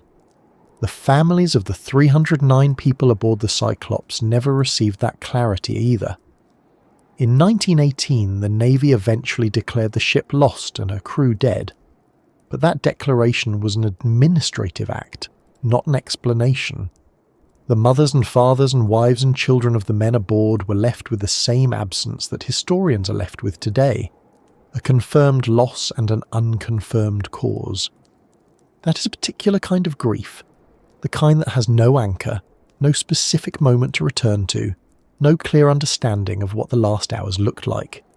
It is grief without a story, and in some ways that is the heaviest kind. Commander Worley is part of that story too, whatever his role actually was. He was a complicated and in many respects troubling figure, erratic, possibly disloyal in his sympathies, certainly difficult to work with. The investigations into his character after the disappearance were thorough and unflattering. But he also went down with the ship, if the ship went down the way most researchers believe it did. Whatever his failings as a commander and as a person, he was aboard the Cyclops when she was lost, and he died with his crew. That does not exonerate him of poor judgment, if poor judgment contributed to what happened. But it does complicate the simple narrative of a villainous captain. He is gone, along with everyone else, and the questions about his role are as unanswerable as the questions about the storm or the cargo or the engine. The Bermuda Triangle framing, which attached itself to the Cyclops story in the 1970s and has never entirely let go, adds a layer of mythology that the case does not need and arguably does not deserve. The Cyclops is genuinely mysterious. She does not require the addition of supernatural geography to be compelling. She is compelling because she is real, because the loss was real, because the absence of explanation is real, and because the human cost was real. The triangle framing turns her into a piece of folklore, which is a different thing from what she actually is. She is a historical event with unresolved causes, and that is already extraordinary enough. What the Cyclops ultimately means, if we are going to sit with that question for a moment, is something about the limits of what we can know. We live in an era that is, in many ways, defined by access to information. The idea that something significant could happen and leave no recoverable record feels almost anachronistic, almost like a feature of a different world, and in some respects, it is. The Cyclops sailed in 1918, before satellite tracking, before aircraft surveillance, before the kind of continuous maritime monitoring that exists today. A ship could sail into open ocean and simply not be heard from again, and there was no mechanism to locate her. That world is not entirely gone. The deep ocean is still largely unsurveilled, still largely unmonitored, but it is less present than it was. The Cyclops belongs to a moment in history when the sea could still take something completely. There is a version of this story that ends with the wreck being found someday, and the physical evidence finally resolving the question of what happened. That version is possible. It may even be likely if the right resources are eventually directed toward the search. And if that day comes, it will be a significant moment, not just for naval history, but for the families of the people who were aboard, and for the long and unresolved record of a loss that has never been properly explained. But tonight the Cyclops is still out there. Somewhere in the Atlantic, in the dark and the cold and the pressure, the ship that left Barbados on a March morning in 1918 is resting on the seafloor, or scattered across it, holding whatever evidence she still carries about the final hours of 309 people who went silent without warning and were never heard from again. The ocean kept her completely. It has not offered her back. And the question of what happened, the real question, the physical question, the one that only the wreck itself could answer, remains open, as it has remained open for more than 100 years. The sea does not owe us an explanation. It never has. It receives what it receives and it holds what it holds, and it does not make any particular effort to be understood. That is not cruelty. It is simply the nature of a thing that large, and that indifferent, and that old. The Cyclops sailed into it, and the sea closed over her, and the surface went smooth again, and the ships that came after her passed through the same water, without knowing what was beneath them. That is how it goes sometimes. Not with drama, not with a final transmission. Just with silence and the slow passage of days and the gradual hardening of a mystery into something that feels, after long enough, almost like a permanent feature of the world. 309 people, a 542-foot ship, a March morning in 1918, no distress call, no wreckage, no answer. We hope you have found some comfort in sitting with this story tonight, wherever you are listening from, whatever hour it is where you are.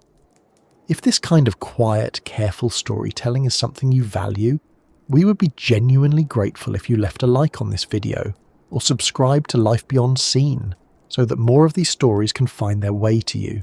There are many more of them. Stories of things lost and things found, of questions that have lasted longer than the people who first asked them, of the strange and patient persistence of the unknown. We will be here, telling them slowly, one night at a time. Thank you for spending this one with us. Sleep well.